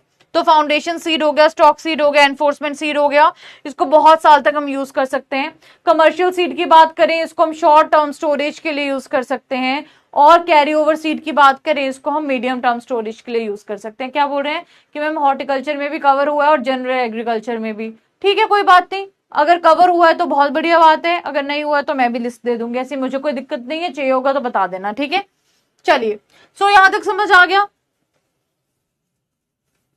यहां तक क्लियर है? नाउ अब बात करते हैं जर्म प्लाज्म सीड की। तो जब भी आप जर्म प्लाज्म सीड की बात करते हो, इसको हम 5 से 50 साल तक क्या कर सकते हैं? यूज कर सकते हैं, स्टोर कर सकते हैं, to preserve the germplasm and breeder stock. अगर इसकी हम बात करते हैं तो इसको हम किस में यूज करते हैं? लॉन्ग टर्म सीड स्टोरेज में। जर्म प्लाज्म सीड को हम किसके लिए यूज करते हैं? लॉन्ग टर्म के लिए यूज करते हैं। तो ये कुछ आपके अलग अलग बेसिस ऑफ आपके पास में बेसिस ऑफ स्टोरेज के थे, जिसके बेसिस पे हमने क्लासिफाई किया कि कौन कौन से सीड्स को किस किस टाइम के स्टोरेज के लिए यूज करते हैं। क्या बोले मैम? रिवीजन करने में क्या आ जाता है ब्रो? ठीक है, कोई बात नहीं, दे दूंगी आपको लिस्ट, ठीक है, इट्स ओके। चलिए, नेक्स्ट है सीड टेस्टिंग लेबोरेटरी। तो सीड टेस्टिंग लेबोरेटरी, आपको थोड़ा सा इसमें एक दो फैक्ट्स हैं क्या, कि it is the hub of seed quality control. Seed quality को टेस्ट किया जाता है, और जो सीड टेस्टिंग लेबोरेटरी है सबसे पहले ये तमिलनाडु में एस्टेब्लिश की गई थी। और दूसरा मेन पॉइंट क्या है? सेंट्रल सीड टेस्टिंग लेबोरेटरी कहां पे? वाराणसी में है एंड नागपुर में है, ठीक है। ये दो इंपॉर्टेंट पॉइंट्स हैं about the seed testing laboratories, ये आप लोगों को पता होना चाहिए कौन सी लेबोरेटरी कहां पे है, ठीक है। सबसे पहले कहां एस्टेब्लिश हुई थी? तमिलनाडु में। और सीड टेस्टिंग लेबोरेटरी कहां लोकेटेड है? वाराणसी एंड नागपुर में। ठीक है, यहां तक पता चल गया। चलिए नेक्स्ट बात करते हैं सीड टेस्ट के बारे में। तो सीड टेस्ट की जब हम बात करते हैं, सीड क्वालिटी या वेराइटल प्योरिटी के लिए हम सीड टेस्ट की बात करते हैं। मिनिमम 400 सीड्स को हमें देखना पड़ता है वेराइटल प्योरिटी के लिए। अगर आपको कोई पूछे कि वेराइटल प्रॉपर्टी को चेक करना है तो मिनिमम कितने सीड्स का रिक्वायरमेंट होता है? 400 सीड्स का रिक्वायरमेंट होता है। तो अभी अगर मैं इस टॉपिक की बात करूं, इस टॉपिक में लगभग जस्ट अ मिनट 2 टेबल्स हैं और कुछ टेस्ट्स हैं। हाँ, अभी की क्लास में तो बहुत आराम से कवर हो जाएंगे सारे टेस्ट, जर्मिनेशन टेस्ट भी कवर हो जाएगा और फैक्ट्स हैं। ठीक है, ऐसा करते हैं आज की क्लास में ये जो हमारे पास में टॉपिक है इसको कंप्लीट कर लेते हैं, और कल की क्लास में जो भी फैक्ट्स बचते हैं और जो भी एडिशनल टॉपिक्स हैं उनको हम क्या करेंगे, कंप्लीट कर लेंगे। ठीक है, तो अभी के लिए जस्ट अ मिनट, तो अभी के लिए जो हमारे ये टॉपिक्स हैं इसको हम कंप्लीट कर लेते हैं। ठीक है, और कल के लिए फैक्ट्स बच जाएंगे और कुछ मिसलेनियस टेबल्स हैं वो बच जाएंगे। चलिए, सबसे पहले तो सीड टेस्टिंग की अगर हम बात करें, एक टेबल मैंने सामने दे दिया है ताकि आपको इजी हो जाए सीड टेस्ट के बारे में जानना। उसके बाद डिटेल में भी दिया है। सबसे पहले है ल्यूगोल्स सॉल्यूशन या एल्केलॉइड टेस्ट। ठीक है, जो बताता है प्रेजेंस या absence of alkaloids. Phenol colour test जो पाइपर ने दिया था 1920 में। एग्जाम्पल जैसे कि वीट में हम यूज करते हैं, इसमें हम क्या यूज करते हैं, 1% एक्वस सॉल्यूशन ऑफ फिनोल या कार्बोलिक एसिड, और ये बताता है टायरोसिन एक्टिविटी के बारे में। अभी हम डिटेल में पढ़ेंगे थोड़ी देर में। ठीक है, अभी मैं सिर्फ फैक्ट्स करवा रही हूं यहां से टेबल से। तो हमारे पास ल्यूगोल सॉल्यूशन है या एल्केलॉइड टेस्ट है जो प्रेजेंस या एब्सेंस ऑफ एल्केलॉइड बताता है। फिनोल कलर टेस्ट है जो पाइपर ने दिया था 1920 में, और 1% एक्वस सॉल्यूशन यूज करते हैं फिनोल का या कार्बोलिक एसिड का, और इसमें क्या है, टायरोसिन एक्टिविटी देखने को मिलती है। परऑक्सीडेज टेस्ट की बात करें, सोयाबीन में किया जाता है, और 0.1% हाइड्रोजन परऑक्साइड यहाँ पे यूज किया जाता है, और इसमें जो सीड कोट का कलर है वो रेड कलर में चेंज हो जाता है। सोडियम हाइड्रोक्साइड टेस्ट की बात करें तो जैसे कि वीट में, गार्डन पी में और फॉडर पी में किया जाता है। यहाँ पे 10% NaOH सोडियम हाइड्रोक्साइड हम यूज करते हैं, और सीड में हमें रेड या येलो कलर का सीड देखने को मिलता है। तो सबसे पहले तो टेस्ट का नाम दिया है, देन एग्जाम्पल्स दिए हैं, कौन सा सॉल्यूशन यूज करते हैं और क्या इसके रिमार्क्स हैं। इस टेबल से आपको क्या इजी हो जाएगा कि एक टेबल में सब टेस्ट भी मिल जाएंगे, सब चीजें भी पता चल जाएंगी। अभी आगे आप देखोगे जैसे ये टेबल कवर होगा तो हम डिटेल में भी पढ़ेंगे। दूसरा हमारे पास में पोटेशियम डाइक्रोमेट टेस्ट, ये गार्डन पी में और फॉडर पी में किया जाता है। Potassium hydroxide plus bleaching powder ये सॉर्गम में किया जाता है। टैनिक एसिड टेस्ट जिसमें हमें डार्क कलर के सीड्स देखने को मिलते हैं। पोटेशियम हाइड्रोक्साइड या KOH test simply red rice में किया जाता है, रोस्टा ने दिया था। Hydrochloric test cereal, cucumber, melon seeds में किया जाता है जिसमें 1% हाइड्रोक्लोराइड यूज होता है, और इसमें हमें डार्क कलर देखने को मिलता है। ठीक है, फेरस सल्फेट टेस्ट पैडी में किया जाता है। आयोडीन सॉल्यूशन टेस्ट ये मिलेट्स ग्रेन में किया जाता है जहां पे हम 5% आयोडीन सॉल्यूशन को यूज करते हैं अल्कोहल में। ठीक है, यहां तक हमने जो जो टेस्ट हमारे पास में है सीड क्वालिटी को चेक करने के लिए इन टेस्ट को यूज किया जाता है। क्या कलर चेंज होता है वो भी हमने डिस्कस कर लिया। तो इस टेबल में जितने भी टेस्ट हैं ये सारे कवर होते हैं कि कौन सा टेस्ट किसके लिए किया जाता है, क्या हमें सॉल्यूशन देखने को मिलता है। पहला हमारे पास में जो पार्ट है, अब ध्यान से सुनना, पहला जो पार्ट है वो है सीड क्वालिटी का या वेराइटल प्योरिटी का, कि सीड क्वालिटी क्या है या वेराइटी की प्योरिटी कैसे पता चलती है। अब एक बच्चा बोल रहा है मैम आज इतना ही करवा दीजिए, तो बेटा कल आपका सिलेबस भी कवर करना है, कैसे करूं, फैक्ट ऐसे दे दूं आपको PPT में, पढ़ लोगे खुद से तो बता दो, खुद से कवर कर लोगे फैक्ट तो ठीक है, बोलो जल्दी। हाँ जी बताओ बताओ, अगर आप खुद से फैक्ट को कवर कर लोगे ना तो ठीक है, बोलो जल्दी से, बोलो खुद से कवर कर लोगे फैक्ट क्या? और वो भी नहीं बताते हो। अच्छा एक बात बताओ, ये बात बोली ओम प्रकाश ने सही कि आज अगर इतना रहा तो कल कंप्लीट नहीं होगा, यही तो बात मैं समझा रही हूं आपको। अच्छा एक बात बताओ, जेन्युइनली बताओ, टेस्ट कल करना चाहोगे कंप्लीट? अभी मैं फैक्ट पढ़ा दूं, या फिर अभी टेस्ट कंप्लीट कर लेते हैं, कल सिर्फ फैक्ट फैक्ट पढ़ेंगे? बट फैक्ट बहुत ज्यादा है, मैं पहले बता दूं आपको। बताओ फटाफट से। वन लाइनर सारे डाल दिए मैंने, जितने वन लाइनर्स हो सकते हैं ना मैक्सिमम सब डाल दिया है फैक्ट्स में। बोलो, बस यस बोल रहे हो। मुझे एक बात बताओ, फैक्ट करना है या टेस्ट? लिख के बताओ चैट पे कि मैम अभी फैक्ट कर लेते हैं, या बता दो टेस्ट कर लेते हैं। जो बोलोगे वो कर लेंगे, ये वाला टॉपिक फिर कल कर लेंगे, कोई बात नहीं। अगर नहीं आपसे अभी कवर हो रहा है तो कल करवा दूंगी। बताओ जल्दी से, पर फटाफट बताओ ना, मेरा भी टाइम मत वो करो, वेस्ट मत करो, है ना। अच्छा सब फैक्ट के लिए, चलो ठीक है, ऐसा करते हैं, अभी मैं फैक्ट्स करवा देती हूँ। अब मेरी बात सुनना, जो फैक्ट मैंने आपको दिए डायरेक्ट वन लाइनर्स हैं, ठीक है, तो फटाफट से जो जो फैक्ट्स हैं उनको कवर कर लेते हैं। घर जाके आप जितनी भी हमने चीजें पढ़ी है ना, इन सब चीजों को घर जाके कवर करना। अगर समझ में नहीं आएगा कोई फैक्ट या कोई चीज नहीं प्रॉपरली क्लियर होगी तो मुझे बता देना कि मैम ये क्लियर नहीं हुआ, ठीक है, तो मैं समझा दूंगी। बोलो चलेगा? बताओ, वन लाइनर्स ही है क्योंकि सीधा सीधा। अब कुछ टेस्ट बोल रहे हैं, रुको, देखो ये टेस्ट है, ये टेस्ट है, देन टेट्राजोलियम टेस्ट है, ग्रोडेक्स टेस्ट है, गार्डा टेस्ट है, इंडिगो कार्मिन टेस्ट है, यूरिन शुगर टेस्ट है, एम्ब्रो टेस्ट है, ठीक है, टेस्ट इतने सारे हैं। ओके, फिर जर्मिनेशन टेस्ट की बात करेंगे, सीड विगर टेस्ट की बात करेंगे, उसके बाद सीधे फैक्ट्स ही हैं। चलो ठीक है, बहुत बड़ा टॉपिक नहीं है, फैक्ट से शुरू करते हैं, फैक्ट ही कवर करवा देती हूँ। अब मैं समझ रही हूँ कि आप लोग भी थक गए होंगे, है ना, मेरी आवाज इस टाइम पे बैठ गई है, समझ रही हूं मैं, ठीक है, आप लोग भी थक रहे होंगे, कोई बात नहीं, फैक्ट करते हैं। अच्छा चलो एक काम करते हैं, सबसे पहले तो 1 मिनट के लिए, हाँ टेस्ट आता है, मैंने करवाना है, मैं मना नहीं करती कि टेस्ट नहीं करवाना, मैं करवाऊंगी, लेकिन कल की क्लास में करवाऊंगी फिर, ठीक है। एक काम करते हैं, आपको मैं 1 मिनट का टाइम देती हूँ। सबसे पहले आप फटाफट पहले तो पानी पी लो सारे लोग, और देखो अपनी नोटबुक में हमने क्या क्या कवर किया, उसके बाद में मैं आपको फैक्ट्स करवाती हूँ, ठीक है। हाँ टेस्ट करवाऊंगी अक्षय, टेस्ट ऐसा नहीं है मैं मना कर रही हूं करवाने से, टेस्ट जो टेस्ट है वो कल की क्लास में करवा दूंगी स्टार्टिंग में ही फिर, ठीक है। चलो पहले फैक्ट्स कर लेते हैं, 1 मिनट का टाइम दे रही हूं आपके लिए भी और मेरे लिए भी, और उसके बाद में हम स्टार्ट करेंगे फैक्ट्स के साथ में, ठीक है।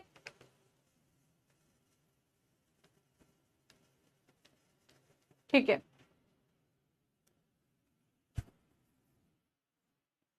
चलिए देखिए फटाफट से क्या पढ़ा, और फिर 10-20 मिनट में जितने फैक्ट होंगे उतने हम कंप्लीट कर लेंगे। और उसके बाद में कल जो टेस्ट, देखो अब आपका क्या क्या टॉपिक बचता है। एक तो बचते हैं आपके टेस्ट जितने भी हैं, एक बचता है ऑब्जेक्शनेबल वीड कौन कौन से हैं, एक आपका बचता है आइसोलेशन डिस्टेंसेस किसके कितने होते हैं, और फैक्ट्स बचते हैं, दैट्स इट, है ना। सब होगा भाई, सब कवर होगा, टेंशन मत लो।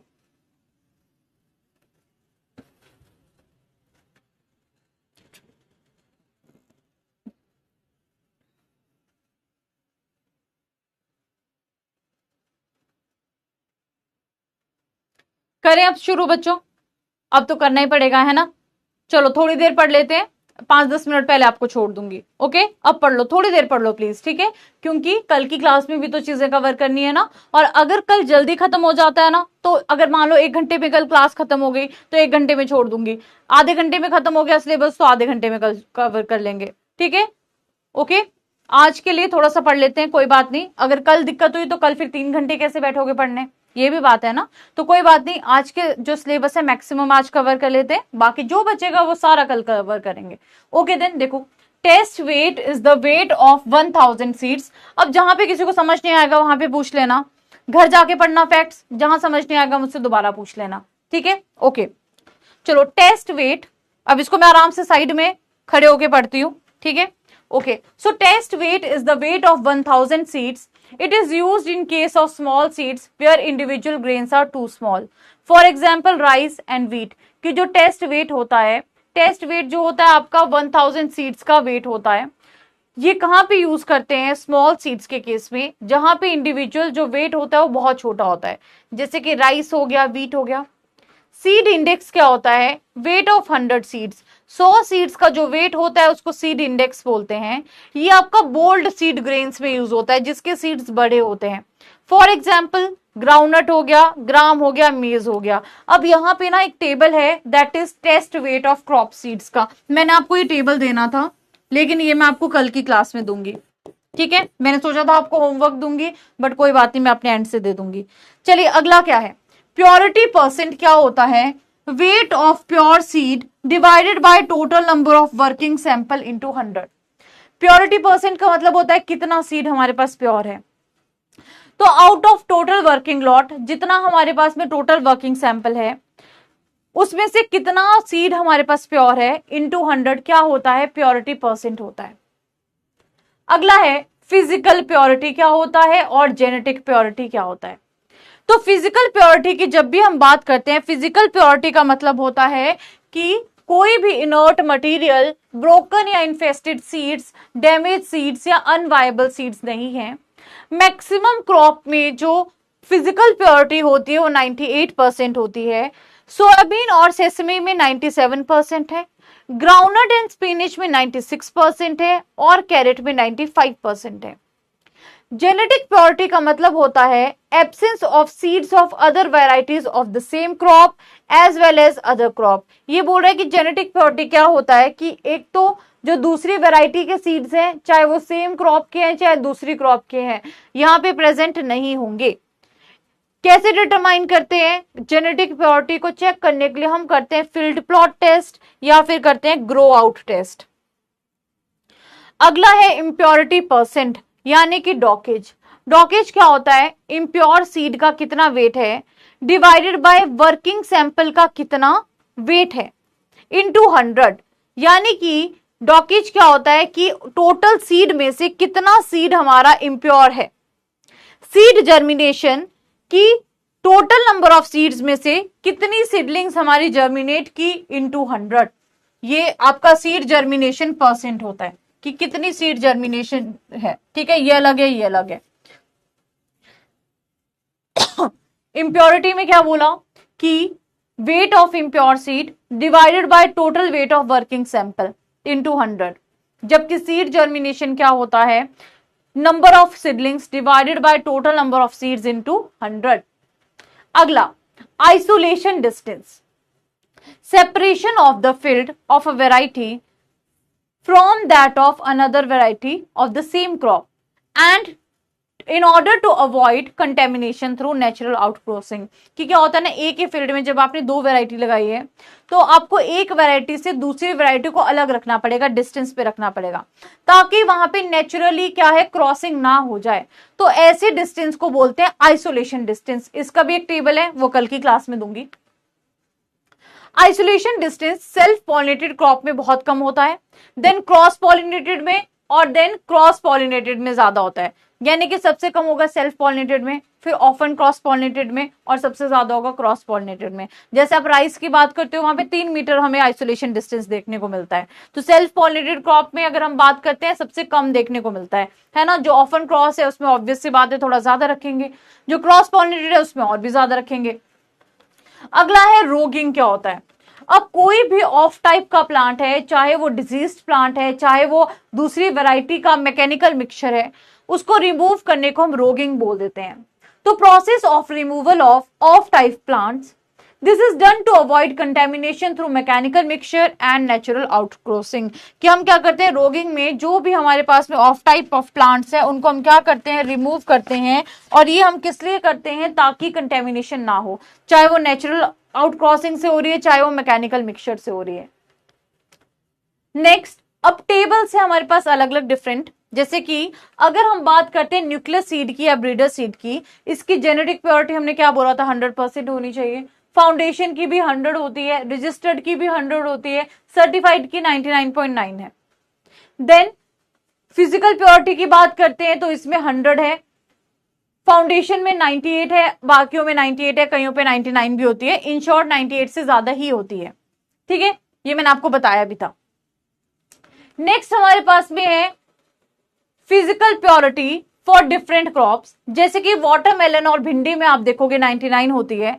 इनर्ट मटेरियल कितना होता है 1%, मोस्ट ऑफ द क्रॉप्स में कितनी होती है, कल बताया था 98% होती है, इनर्ट मटेरियल 2% होता है। Soybean, sesame, rape seed and sugar beet में 97% होती है, और टोटल इनर्ट मटेरियल कितना बचा, 3। ग्राउंडनट एंड पालक में 96% होती है, आगे कितना बचा, 4। कैरेट में 95% होती है, आगे कितना बचा, 5। अब ये पूछ रहे हैं कि आइसोलेशन डिस्टेंस सेल्फ में क्यों रखते हैं। अब देखो जहां पे क्रॉस पॉलिनेशन हो रही है वहां पे ज्यादा आपके जो क्रॉस आउट क्रॉसिंग है उसके चांसेस हैं। सेल्फ पॉलिनेशन में अपने में हो रहा है तो उसमें इतने आउट क्रॉसिंग के चांसेस नहीं है, इसीलिए सेल्फ पॉलिनेशन वाली क्रॉप्स में हम क्या करते हैं, कम आइसोलेशन डिस्टेंस रखते हैं। ओके अक्षय, चलिए अगला है इनसेपरेबल क्रॉप सीड्स। अब क्या होता है, कुछ क्रॉप्स के जो सीड होते हैं वो सिमिलर होते हैं और उनको अलग करना बहुत मुश्किल होता है। जैसे कि अगर आप बार्ले की बात करोगे तो बार्ले के केस में कौन से हैं, वीट है, ओट है और ग्राम है। ओट के केस में क्या है, वही wheat, gram and barley. Wheat के केस में क्या है, ओट, ग्राम एंड बार्ले। समझ आ गया, मतलब कि कुछ आपके ऐसे सीड्स होते हैं जो डिफरेंट क्रॉप के होते हैं लेकिन सिमिलर होते हैं, तो उनको हम इनसेपरेबल सीड्स बोल देते हैं कि उनको अलग करना बहुत मुश्किल है। तो यहाँ पे 4 सीड्स का बताया है, क्या, बार्ले, वीट, ओट्स एंड ग्राम। अगर बोला बार्ले के साथ में कौन मिक्स होता है, वीट, ओट एंड ग्राम। अब बोला ओट के साथ क्या मिक्स होता है, क्या बचा, बार्ले, वीट और ग्राम। अब पूछा वीट के साथ में कौन मिक्स होता है, तो क्या बचा, ओट, ग्राम एंड बार्ले। सिंपल, ठीक है। अगला है फैक्ट्स। चलिए फैक्ट्स को देख लेते हैं, फैक्ट्स क्या क्या हैं। The nuclear seed production in cereals is produced by ear to row method. कि जो सीरियल्स हैं उनमें जो न्यूक्लियर सीड प्रोडक्शन है वो ईयर टू रो मेथड से बनता है। Block system is adopted for hybrid production in cotton. जो ब्लॉक सिस्टम है वो क्रॉप प्रोडक्शन ऑफ कॉटन में यूज किया जाता है, ये सारा आप एग्रोनॉमी में पढ़ोगे। The seed replacement ratio for hybrids is 100%। Hybrids के केस में जो SRR होता है वो 100% होता है। हर बार नया हाइब्रिड का सीड यूज करते हो, है ना। 2-line breeding system could be adopted for the hybrid seed production of paddy. Rope pulling is practice for good seed said in the hybrid production of paddy. Paddy में रोप pulling की practice की जाती है। बाजरा में एक प्रोसेस की जाती है जर्किंग, ताकि हमें एक टाइम पे फ्लावरिंग देखने को मिले। तो jerking is the practice adopted in the hybrid seed production of bajra to obtain synchronised flowering. Seed plot technique, ये पोटैटो की सीड प्रोडक्शन के लिए यूज की जाती है। Grow out test is generally conducted for cotton. Doak method जो होता है वो कॉटन की हाइब्रिड सीड प्रोडक्शन के लिए यूज होता है। पोस्टोविट मॉडल सनफ्लावर में यूज किया जाता है। अभी डायरेक्ट फैक्ट देख लीजिए। Isolation can be modified based on the number of border rows in maize. कि मेज में अगर नंबर ऑफ बॉर्डर रोज आपकी हैं तो उसके बेसिस पे हम आइसोलेशन को मॉडिफाई कर सकते हैं। Temperature dependent pistillate lines are used for the hybrid seed production in castor. Castor में जो फीमेल लाइन्स होती हैं वो टेम्परेचर डिपेंडेंट हम यूज करते हैं हाइब्रिड सीड प्रोडक्शन के लिए। The best method for extraction of seed is acid method. कि टोमेटो की जो सीड एक्सट्रैक्शन है उसके लिए एसिड मेथड यूज करते हैं। Breeding method used in red gram hybrid seed production in genetic male sterile lines. की जो ब्रीडिंग मेथड है वो हम जो रेड ग्राम हाइब्रिड है उसमें GMS genetic male sterile lines use करते हैं। The acid used for cotton delinting is sulphuric acid. Cotton में जो डीलिंटिंग है उसके लिए सल्फ्यूरिक एसिड यूज करते हैं। Chemical use to break the dormancy of sunflower is ethrel. Ethrel की जो डोरमेंसी है उसको ब्रेक करने के लिए, सनफ्लावर की जो डोरमेंसी है उसको ब्रेक करने के लिए इथरल यूज किया जाता है। Hybrid seed production method adopted in paddy. जो हाइब्रिड सीड प्रोडक्शन मेथड हम पैडी में अडॉप्ट करते हैं that is cytoplasmic male sterility, PGMS, TGMS। Staggered sowing is practised for uniform flowering. की जो स्टैगर्ड सोइंग है उसको यूज किया जाता है यूनिफॉर्म फ्लावरिंग के लिए। Occurrence of tip sterility is common in बाजरा। बाजरा में जो टिप स्टेरिलिटी है वो कॉमन है। Gibberellic acid spread to hybrid seed production plots for complete exsertion of panicle. कि जो जिब्रेलिक एसिड है उसको हम यूज करते हैं हाइब्रिड सीड प्रोडक्शन प्लॉट्स में। Metaxenia is the symptom of deterioration in genetic purity. Multiline system is used for the hybrid seed production of rice and volunteer plants are the plants of the previous season. अब आज के लिए हम इतने facts cover करेंगे। अब आप लोगों ने क्या करना है, आपके लिए होमवर्क बताती हूँ। ये वाले फैक्ट्स अभी तो कवर नहीं हो पाएंगे सारे, है ना, अभी नहीं कवर हो पाएंगे।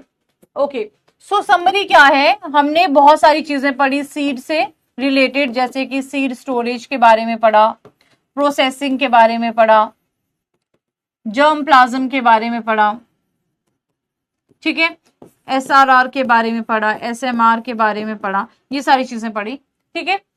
अब होमवर्क आपके लिए क्या है कि जितने भी हमने फैक्ट्स पढ़े उन फैक्ट्स में कुछ ना कुछ टॉपिक के नाम दिए गए हैं।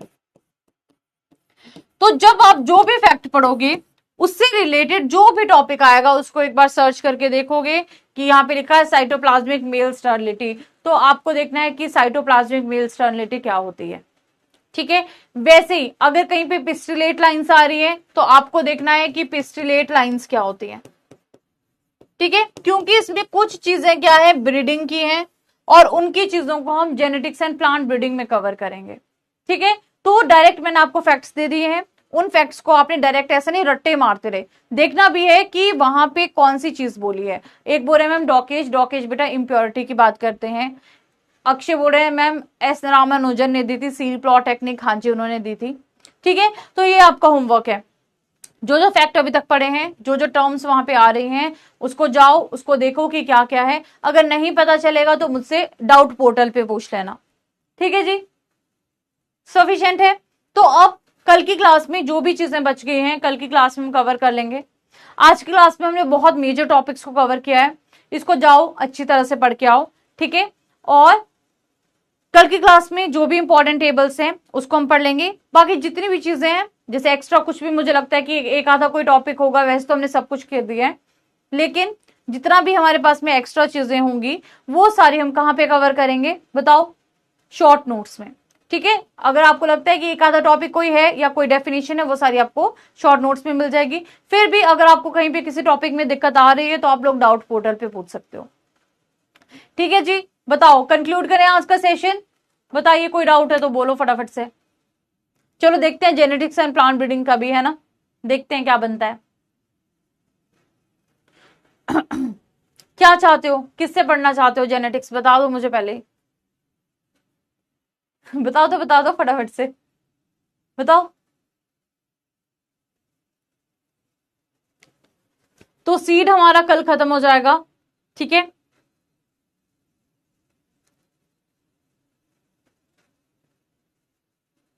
सीड का टॉपिक कल हमारा खत्म हो जाएगा, ठीक है। और परसों से हम क्या शुरू करने वाले हैं, एंटोमोलॉजी, ठीक है, ओके। अब देखो कुछ टर्म्स में हो सकता है आपको डाउट आए, वो मैंने आपको बोला एक बार आप सर्च कर लेंगे, आपको फिर भी क्लियर नहीं होगा तो आप लोग मेरे से पूछोगे डाउट पोर्टल पे, ठीक है, कोई नहीं पढ़ा देंगे, है ना। जेनेटिक्स तो वैसे भी मुझे अच्छा लगता है कोई नहीं, जेनेटिक्स वाला सब्जेक्ट मैं ही डील कर रही हूं, तो अभी एंटोमोलॉजी पढ़ाऊंगी, फिर कुछ दिन बाद हम जेनेटिक्स शुरू करेंगे, ठीक है। कोई और सब्जेक्ट पढ़ना तब तक, उसके बाद कुछ दिनों में हम जेनेटिक्स को शुरू करेंगे, ओके। चलिए अब हम कल मिले, है ना। थोड़े से आप लोग भी मुझे थके हुए लग रहे हो क्लास के बाद में। कितनी क्लासेस अटेंड करते हो दिन में, मुझे ये बताओ पहले तो, कितनी क्लासेस अटेंड करते हो, कितनी क्लासेस अटेंड करते हो पूरे दिन में। चलो ठीक है, मेरी क्लास तक आते आते बिल्कुल ऐसे एग्जॉस्ट हो गए होते हो कि बस मैम अब तो हम पढ़ ही नहीं सकते, अब तो हिम्मत ही नहीं है ना, ऐसा क्यों हो जाता है। थोड़ी एनर्जी लिया करो, जूस जूस पिया करो, कुछ फ्रूट्स खा लिया करो दिन में, है ना। अच्छा 4 क्लासेस चल रही हैं, ओके चलो तब तो माना पड़ रहे हो। रिवीजन भी दो, सब चीजों को बहुत अच्छे से मैनेज करो, टाइम मैनेजमेंट बहुत इंपॉर्टेंट है, ठीक है। अच्छा अब तो 3 हो गया, कोई बात नहीं, चलो ठीक है, फिर अब हम नेक्स्ट क्लास में मिलेंगे, ठीक है। जितना पढ़ाया उतना अच्छे से पढ़ के आना, अब जितनी भी चीजें हैं उसको हम नेक्स्ट क्लास में डिस्कस करेंगे, ठीक है जी। थैंक यू सो मच, अब हम कल मिलेंगे, कल तक कृपा पढ़ के आए, जहां पे डाउट हो आप जरूर पूछें। चलिए थैंक यू सो मच, अब डिनर करिए जाके और आराम से अपनी पढ़ाई करिए, ठीक है। रिविजन्स को प्रॉपर टाइम दो, मैनेजमेंट अपनी बहुत अच्छे से करो टाइम की। Thank you so much.